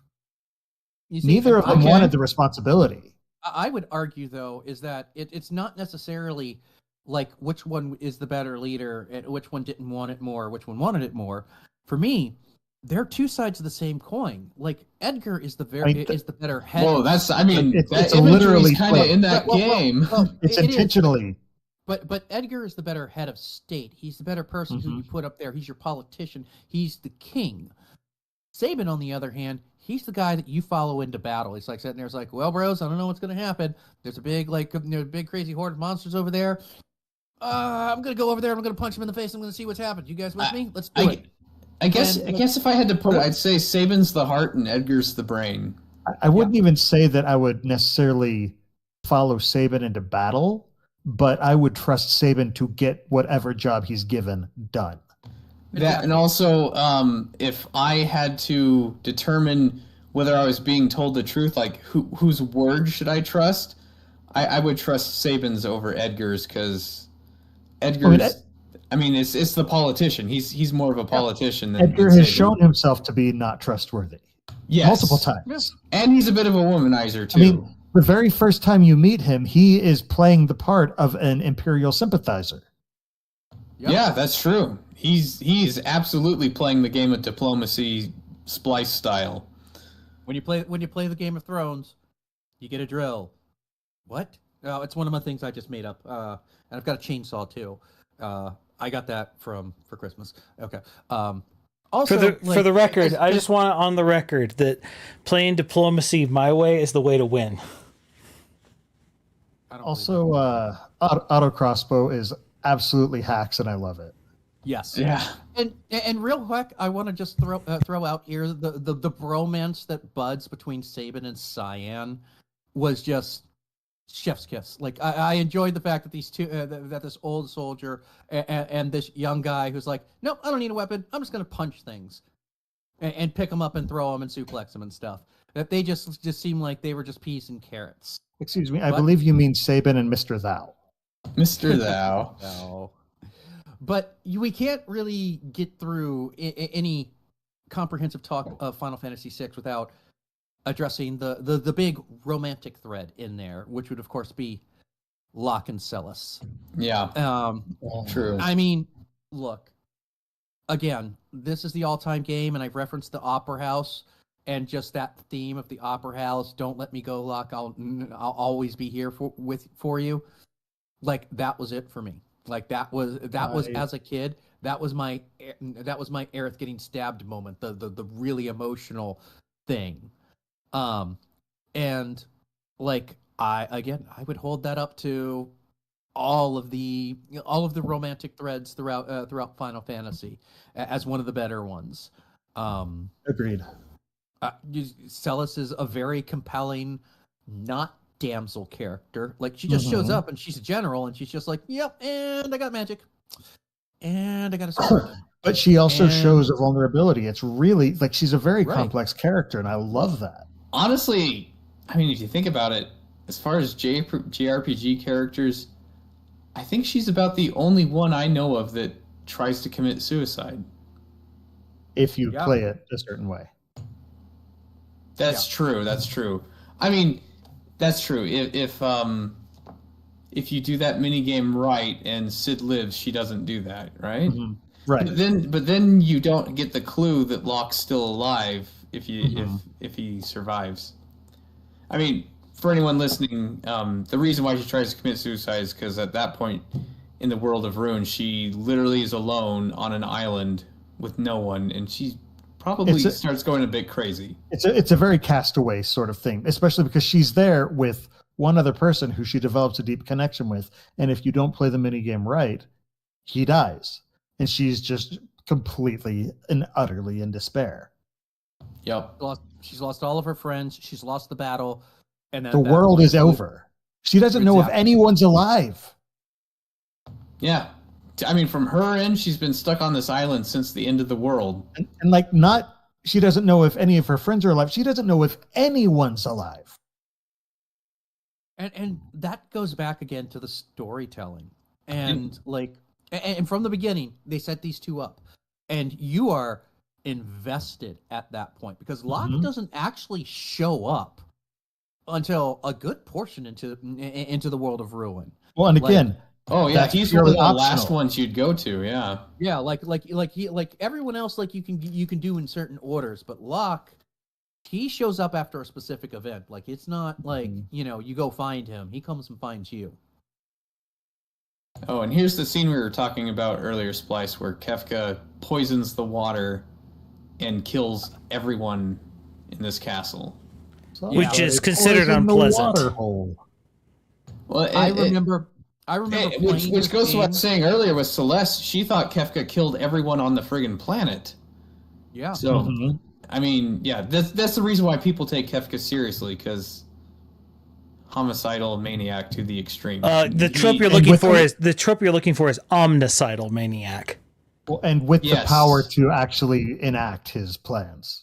I mean, I think the only other villain that could compete with him on killing things would probably be Galactus, because he eats planets. I guess Lavos too, I suppose. But Lavos is the thing is both of those are kind of like mindless. Those creatures. are forces of nature. Yeah, mindless forces of natures. Where this is a human. So Thanos, perhaps. Yeah. Except Thanos had like a rational reason. It's like if you Joker took and Thanos were merged into one. Yep. Yeah. Exactly. I remember watching this scene because when I was the one that got this game, my friends would come over and there was one save which we all play together at night and we'd watch it. And I remember all of our jaws dropping as the people just dropped in Doma Castle one by one. We're like, oh, no way. And then Cyan goes to his family's quarters, sees his wife, and then goes over to his son in bed, and the son just rolls out of bed onto the ground. It's just like, what just happened? It's a gut punch. It is definitely a sucker punch. Well, and the thing that's this is also one of those things that talks about the theater of the mind, because as we're looking in the scene, you're just seeing sprites fall down. It's not like they're too well animated, but what they are able to do with it combined with the text, it gets the point across, and it makes you understand. And the music at the same time. Yeah, and the music, but it reminds you that true storytelling is like, we used to tell stories with shadows on walls and crude puppets or just the words themselves. And so it goes to show how sometimes you don't need the big bombastic thing. You need the simple quiet thing. Right. No, 100%. And again, it's a testament to everything that they did to bring this together. That how many decades later that we're still talking about this and that this still ranks so high. Like, again, Kafka's it should always be in the top 5, if not the top 3, if not, in my opinion, the top. Because I'm a villain snob. Like, you give me a crappy villain, like, I'm not happy. Like, to give you an idea, I would put Kafka higher than Heath Ledger's Joker as a villain. Wow. Like, he's right up there with Alfred Bester from Babylon 5, who you ever wanted to see what evil Chekhov looked like. Well, and that's the thing is, a hero is only as good as his villain. Yeah, Exactly. That's true. And here, when I told my sister about this, she was like, you going to be able to do a whole episode on one game? And I'm like, I said to myself, I have the right people. I'm fairly confident. Yeah, no, as soon as you say, like, oh, can you talk for 2 hours about FF6? I'm like, only 2? Exactly. like we're abbreviating a lot of this. Like, I'm sure the 4 of us could go on and on forever. Like, if we wanted, we could do an entire episode on each of the character in the main cast if we had to. Oh yeah. 100%. I mean, you already saw how animated I could get talking about Shadow, for Pete's sake. And Shadow's the character you get some of the least information about. Yeah, All of the stuff you were just talking about, that is purely optional. And honestly, it's kind of difficult to get it to trigger sometimes. Yeah. What do you have to do to trigger it? You have to stay at certain inns in the world of Ruin. I'm trying to think, does it matter who's in your party? I mean, he has to be in your party, but like, I feel like it doesn't. I don't remember it triggering 100% of the time either. That was the weird thing. I remember having to hop to different inns over the world. Okay. If I'm not, or was it one specific inn? I can't remember. I'd have to look it up. But yeah, okay. I did have to go out of my way to get them to trigger. Yeah. Okay. Complete non sequitur. Okay.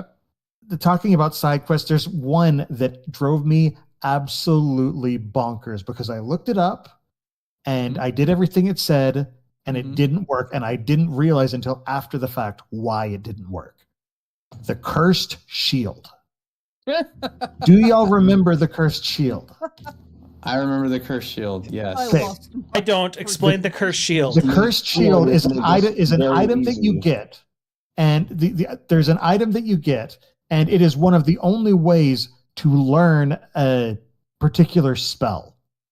But the way you get I never got the paladin shield. Right. I never got to work. So what happens is you get an item. It's called the cursed shield. You put it on, and your character has every status effect. And it's just Negative horrible. status effect. Yes, it's like every negative status effect. And the way to uncurse it is to win 255 battles with that equipped and the character alive. What I did not realize is it doesn't work if the character is Go-Go. Ah. Why? And I had it equipped on Go-Go. I just don't think I ever tried because I just went with the Ragnarok Magicite as opposed to making the Ragnarok sword. Because that's the other way to get the spell Ultima. I mean, it's kind of like, I can't get the best sword, but I'd rather get the best spell and be able to teach it to everyone. Mm-hmm. You guys would probably be mad if I described how I did that. What did you do? Describe how you did that. Okay, so remember how I said I did this on emulator? Oh, I'm already mad.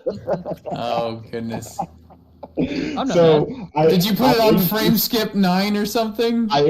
Frame skip 9. Oh. I got a weighted key to You hit the A monster. button, and I just like absentmindedly while I was doing something else, like playing a Game Boy game or something, would just move around and fight against like these really low level poppers. I can't remember what they were. Like they would kill themselves. You're Like- dead to me. I got him done in an hour, man. I'm just saying. What, I told you he'd be okay, mad. what took you guys so long? Gordon did it in an hour. Get off the stream. No, just kidding. I can't. I'm literally the one doing it. I got a weird perspective. I'm a Johnny come lately. This is why I'm not the main character here. I applaud you for your ingenuity. Like, no, I don't. I'm bitter. You know, I did warn you that you'd be mad. you know, it is You were funny. right. What else did you do that would piss them off? I want to know. Oh, no, what I find funny is we complain about all of these, trying to grind for things that take 255 or 1 out of 255. And, I'd make so many stories about, like, trying to get random drops, economizers in 6, summons in 4, or, on Earthbound, getting those things. And I just feel like I can't complain anymore now that my wife does shiny hunting. Pink tails. Oh, the pink tails in FF4. Yeah. No, but What? I'm giving Petrivka grief about this. Honestly, I've done similar things in other games, so I can't complain. But it's fun to Except yeah. you didn't do it in this game, so Yeah. you can totally complain. exactly. Yep. Also, this story, it was kind of weird, somewhat out of place, the Phantom Train, but still, well, the boss fight's iconic, but also The ending of it the was closure for Cyan is just so Yes. important. yes. Yeah.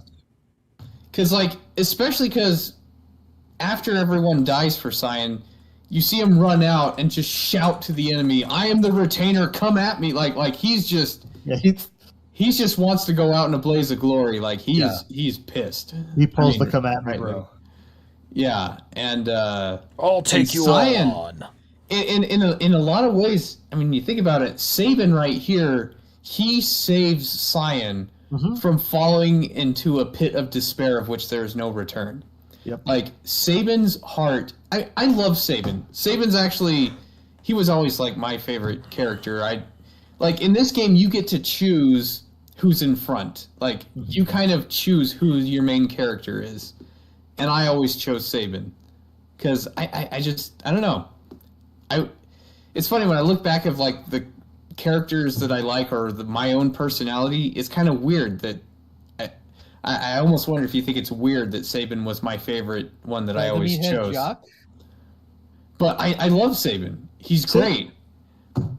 And I also thought it was fun that his special ability used the fighting game inputs, even though I wasn't big into fighting game, but it was fun.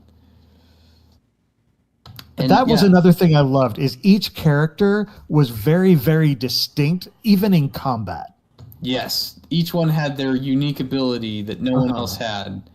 I mean, 4 did that to a degree, but I mean, 6 just took it to a whole nother level. It was really, really cool because, again, it made the character feel different. Like, I mean, Saban has his blitz moves, and you're literally doing like Street Fighter 2 style inputs to perform special moves for him.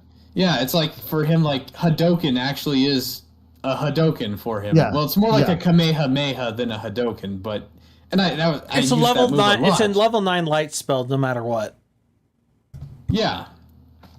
But like, so you have that. You have Celis, who has her runic ability, which I never used after the boss fight where it was basically necessary.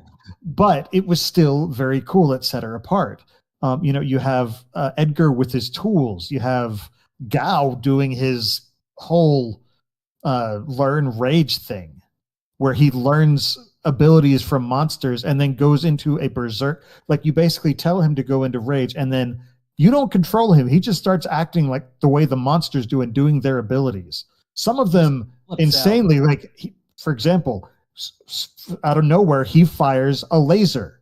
We don't know where that laser comes from, but because he saw a Magitech tank, or mech use it, he's able to do it.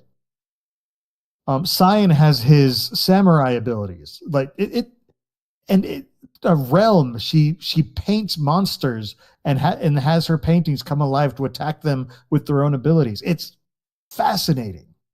And Terra, of course, has the in case of emergency button, where she goes Super Saiyan. Mm-hmm. Yep.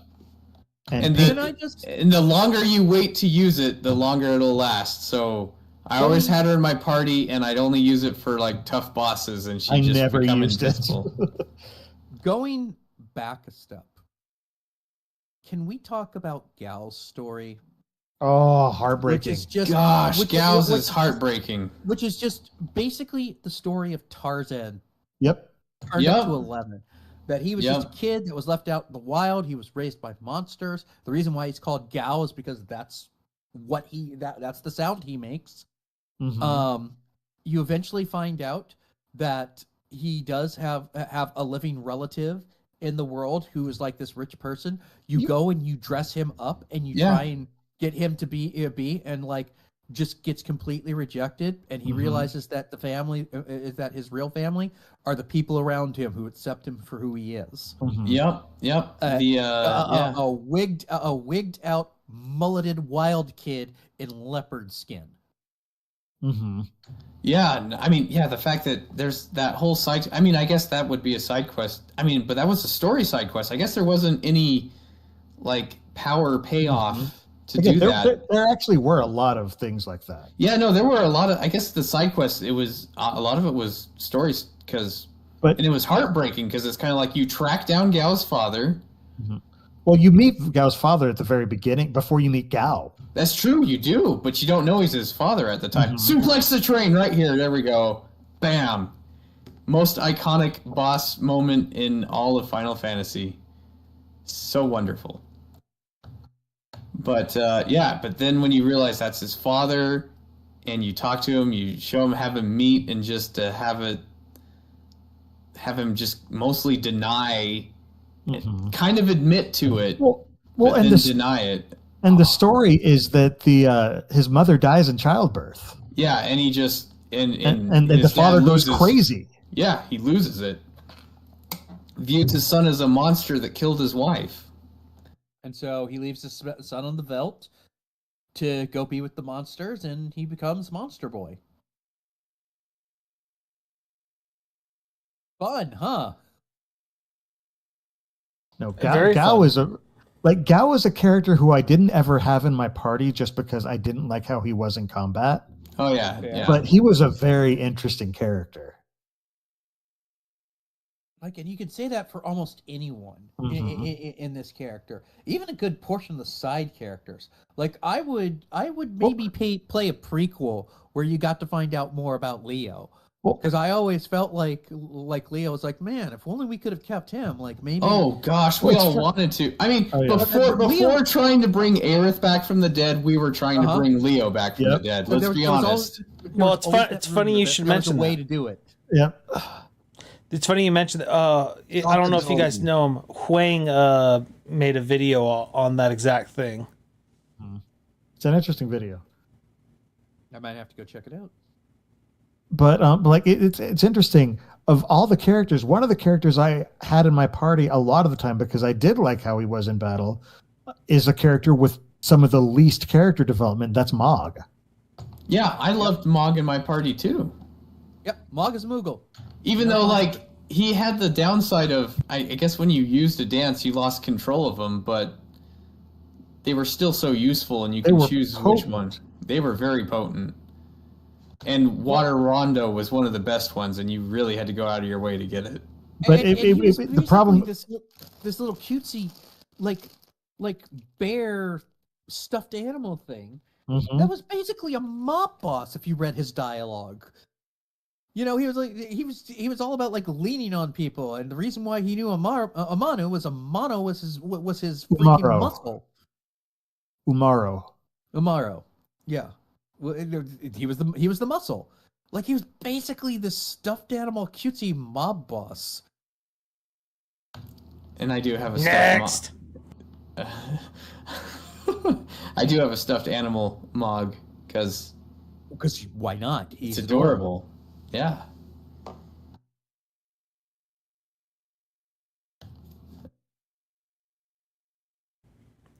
No, it's a big game because we've really like very thoroughly summed up a good portion of it.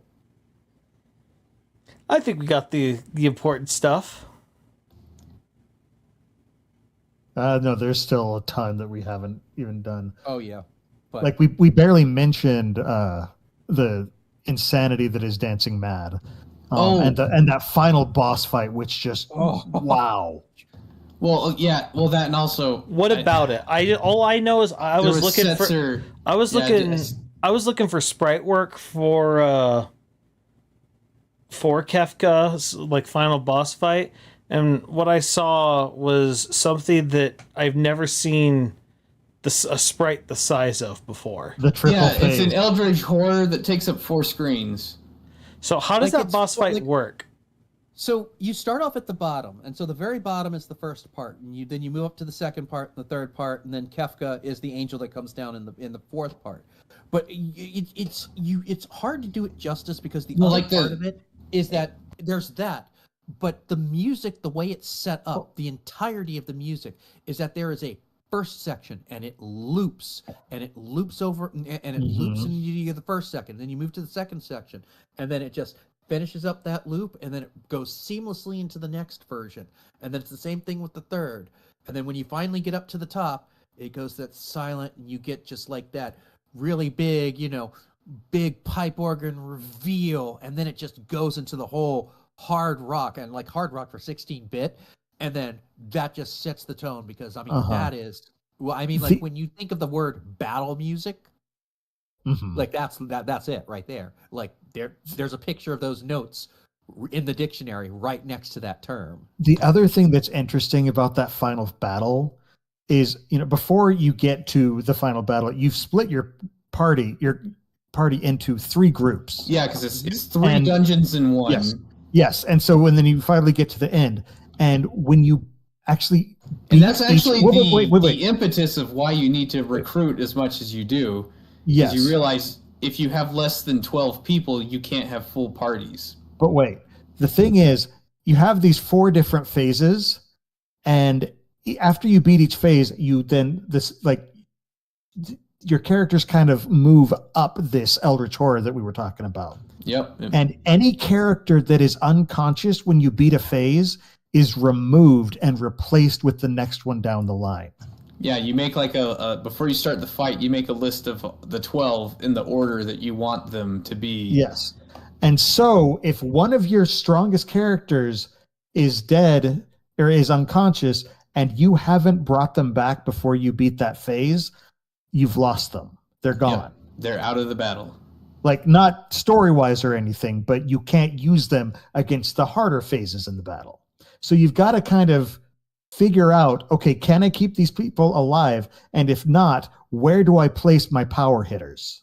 I feel like it's almost in a way it's a very, very early ancestor to the Souls type game, because I remember playing this as like, all right, this is who I need at the last battle. Let's start playing. Let's start figuring out like where are my weak points? Who do I put in there? Who do I equip them with? Who do I put in here? And who am I going to know is going to go down?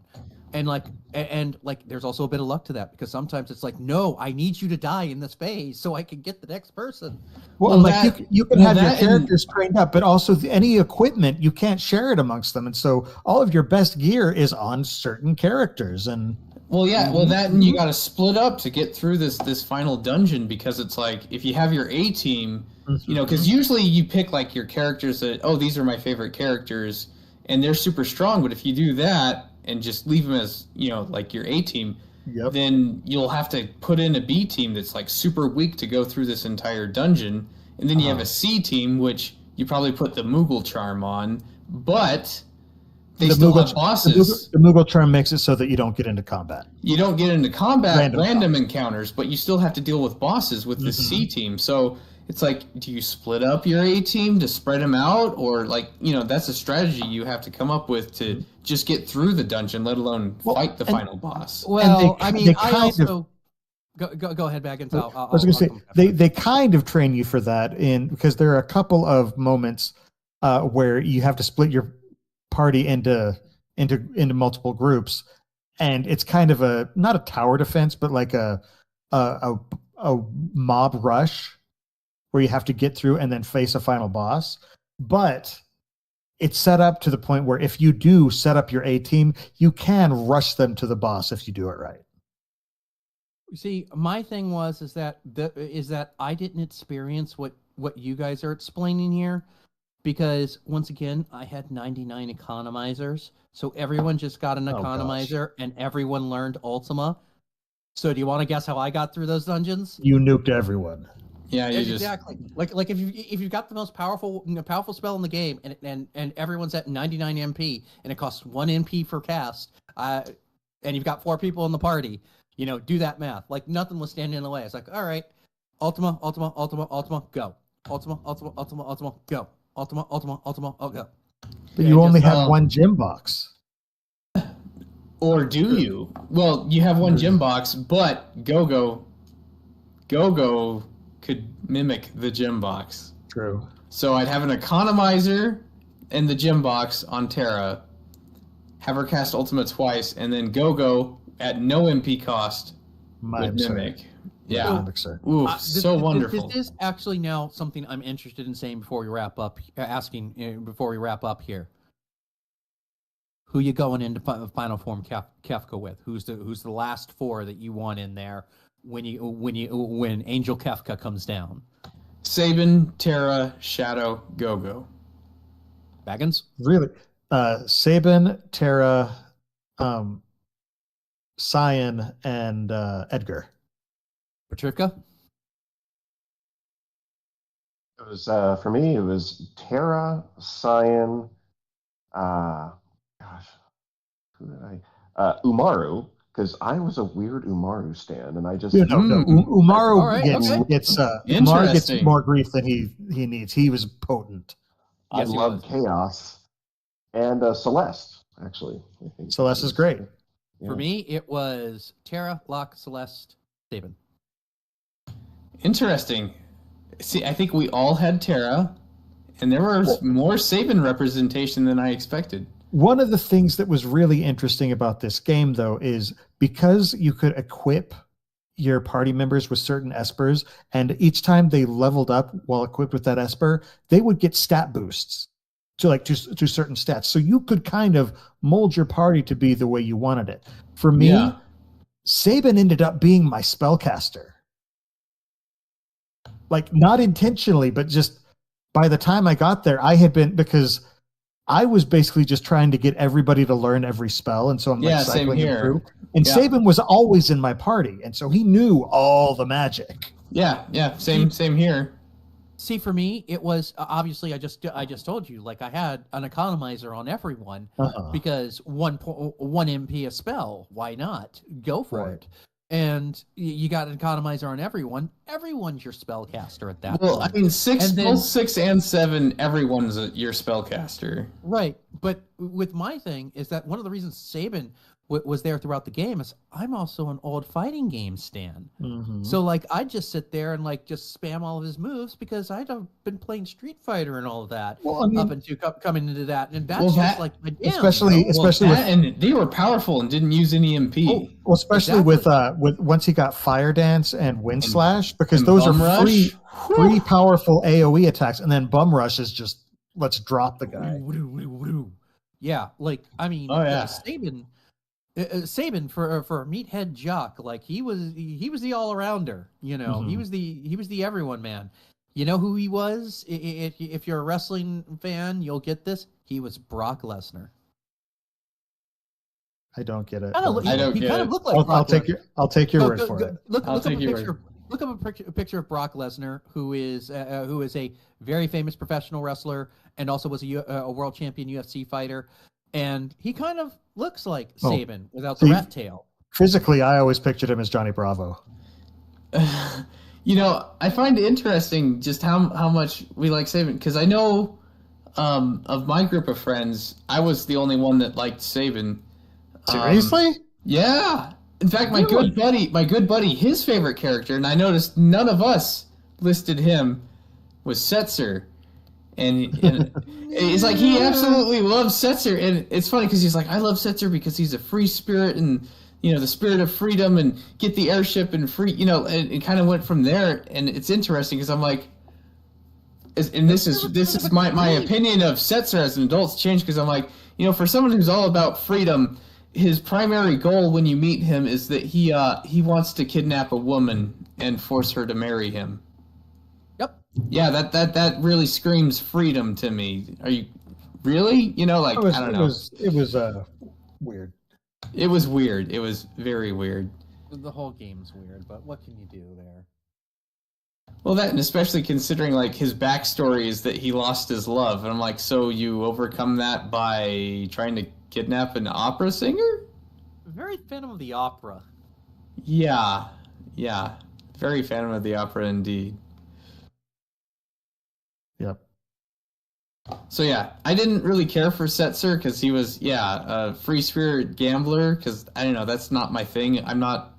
I mean, granted, this friend he's the one that also loves playing the bard. He loves, like, bard's his favorite class in D&D, so he likes the chaos and freedom. And I'm bard. Yeah, well, he's just a bard. He's not Well, spoony. and he kind of is But- the bard of the. He is kind of the bard of the party, yeah. Whereas I'm very much the paladin, and for that reason, it's like, character-wise, I love Saban and Cyan. If I'm honest, I would use Cyan more, except I hated the waiting to charge up his attacks. Which Yeah, was that changed was- in the Pixel Remaster. It was changed. Interesting. Okay. Yeah, you just select the one you want in the Pixel Remaster. Okay. Yeah. Because of the mechanic, I didn't use Cyan, even though personality-wise, I really like Cyan. But yeah, but as an adult, like, I didn't like Setzer as a kid because I wasn't a bard, chaotic. I'm not a chaotic person. As an adult, I think he's just really creepy and kind of a predator, wanting to kidnap women, which is kind of creepy. So I guess last question to wrap this up. You know, I asked who you're for at the end of the game. At the end of the game was, if you could do, or if you could have Square do like a sequel series or a series about somebody's backstory in this game, only one of them, who would it be? That's a tough question. Mm-hmm. Mm-hmm. Possibly Locke. Okay, yeah, I get that. Like, you don't really know much about him. You don't really learn that much about him throughout the the I'm a time. treasure hunter, or call me treasure hunter, I'll rip your lungs out. That's why I like to... You find out he's got a pretty tragic backstory. So. Oh, yeah. Well, and the thing is, for being in, having that love story with Celeste, he still tried to bring back his previous love in the World of Ruin, so that's kind of interesting. Actually, one thing I'd love to do is name lock thief, so that line comes out, hey, you're that thief, right? Call me treasure hunter, or I'll rip your lungs out. Baggins. Really passionate about thievery. Mm-hmm. You had a question? Who would you? Who I said would Locke. You? Oh, you said Locke. Sorry. Locke. Same for you, Looney. No, honestly, I mean, I don't know. Young Strago would also be interesting. Young Strago would be interesting, especially because then Shadow could go in there, like the whole Shadow Strago realm storyline. Mm-hmm. That'd be interesting. Even though, like I said, like I'm kind of ticked at his deadbeatness, but like if they continued the story where he finally overcame the loss of Realm's mother, that could actually be very satisfying if it followed like Strago from a youth and ending to Shadow and Realm reconciling at the end. Like that could actually be very satisfying. Could we have an economy management game based on Mog? But I also that'd be funny. But do you know what's great about that? You could call it Economizer. Oh goodness. So the Shadow one's interesting, though. I think I'd like to learn more about the Figaro brothers, honestly. Okay. No, that's Sabin and Edgar. Oh, I know the answer. Who do I want to know backstory on Gogo? I want to know if Gogo is actually Daryl under that robe. Because I've heard that theory, but and I kind of love it. But I'm sorry. Playing FF5 kind of people had that theory because no one had played FF5 in the US at the time. It's very clearly. I don't care. It's an FF5 Easter egg. Okay? I understand what it's a reference to, but Daryl went down by Triangle Island. I know. That's and so. Let him have this. Let him have this. Did we bring that up in the Urban Legends episode? I don't know if we did. I don't think we did, but that's what I still hold to. That one should have been in there. That one is still mine. Petrivka, do you have a character that you would like to see a sequel and/or prequel game about? Leo. That's fair. No, that's a good answer. That's excellent. Excellent choice. He's technically playable. No, you're not technically playable. He's absolutely playable. You just lose him. You just lose him after about 5 minutes of play. Yeah. And his move shock is so awesome. Yes, I agree. It is. For me, it's my first video game crush, Celis. Like I'd love to know how she came about her powers. That actually would be my follow up if I had to choose from the main party. Actually, her rise to power and ending with the betrayal that got her disbarred. That'd be interesting. Yeah. Just seeing all of that play out, or like see what happens, how she goes about trying to rebuild the world and after the fact. Either way, it would be compelling. Oh my goodness! I mean. That's the thing. As well developed as these characters are, there's still like so much more questions that we all want answered about these characters. Final Fantasy VI too. Like, do we really need a standalone Vincent Valentine game? Can we just get like any character? Like I would take Edgar's invention workspace. Game where you put together all of Edgar's inventions or something like that. Just something from that era, because there's just so much left on the table, it feels like. But it'd be interesting looking at each of these characters and thinking, okay, what different genre game would I like to see them in? So like Sabin, you could have a fighting game. Yeah. Like you could have Vargas and his teacher and the other students that Vargas murdered. Like that could be its own fighting lineup. where you'll know that Saban's the only one who makes it out in the end. But Like Edgar feels like it'd be a kingdom builder and Oh, yeah. management with the game. secret or a a workshop. secret laboratory, yeah. Yep. Oh, I was gonna say, It's- like in the fighting games, the secret DLC character Ghost Train. Ooh, instead of XCOM, it's EdCom. Well, I mean, Edgar. I mean, think about it. Edgar. He doesn't just make tools for him to use in battle. He outfitted his castle to friggin' burrow under the ground. It's like, I mean, it's almost like something out of a Gurren Lagann episode. You know? Really kind of is. To be fair, he didn't do it all himself. But yes, I agree. Well, he's the one who drew the plans without question. Makes me think of Bound Garden. I'm sorry, I'm an FF8 nerd. I'm kind of weird. I know what you're talking about. Yeah, I see what you're getting there, but 6 did it first. 8 needs more love. Nah. Nope. 8 has Eight just has the my right amount of love. 8 has just my proven- love, you're- and that's all the love it needs. You're You just guys proven- can go you're off just and proving go my do point. whatever. 8 deserves more love than it gets. Well, we've been going for 2 hours. I knew if I just got you guys started, it would lead to gold. All right, let us get out of here. Petrivka, do you have anything you want to promote? Nope, just happy to be here. We're happy you're here. We're going to let that hang for a second. All right, Lunasar, would you like to promote anything? I'll promote Lizzie's stream. You're It's never always- going to make that mistake again, are you? Sometimes I'm tempted to make that mistake again, but then I'm like, I'm not gonna risk it. Not gonna risk it. It's too easy for us to jump on that high horse as soon as he misses it. It's over. We have the high ground. All right. Kamizite, do you want to promote anything? Chicken. It's delicious. All right. Baggins. The Sandersonian Institute of Cosmere Studies. If you like Brandon Sanderson or the Cosmere, you should come check us out. We do, it's basically a book club on steroids. But it's just, me and Jordan and another friend of ours named Amy. We talk about Brandon Sanderson's Cosmere books and discuss them. We do rereads of individual books. We do deep dives on specific characters and stuff like that. Lots of fun. And if you are not a Brandon Sanderson fan, go read a Brandon Sanderson book. You'll be one. True.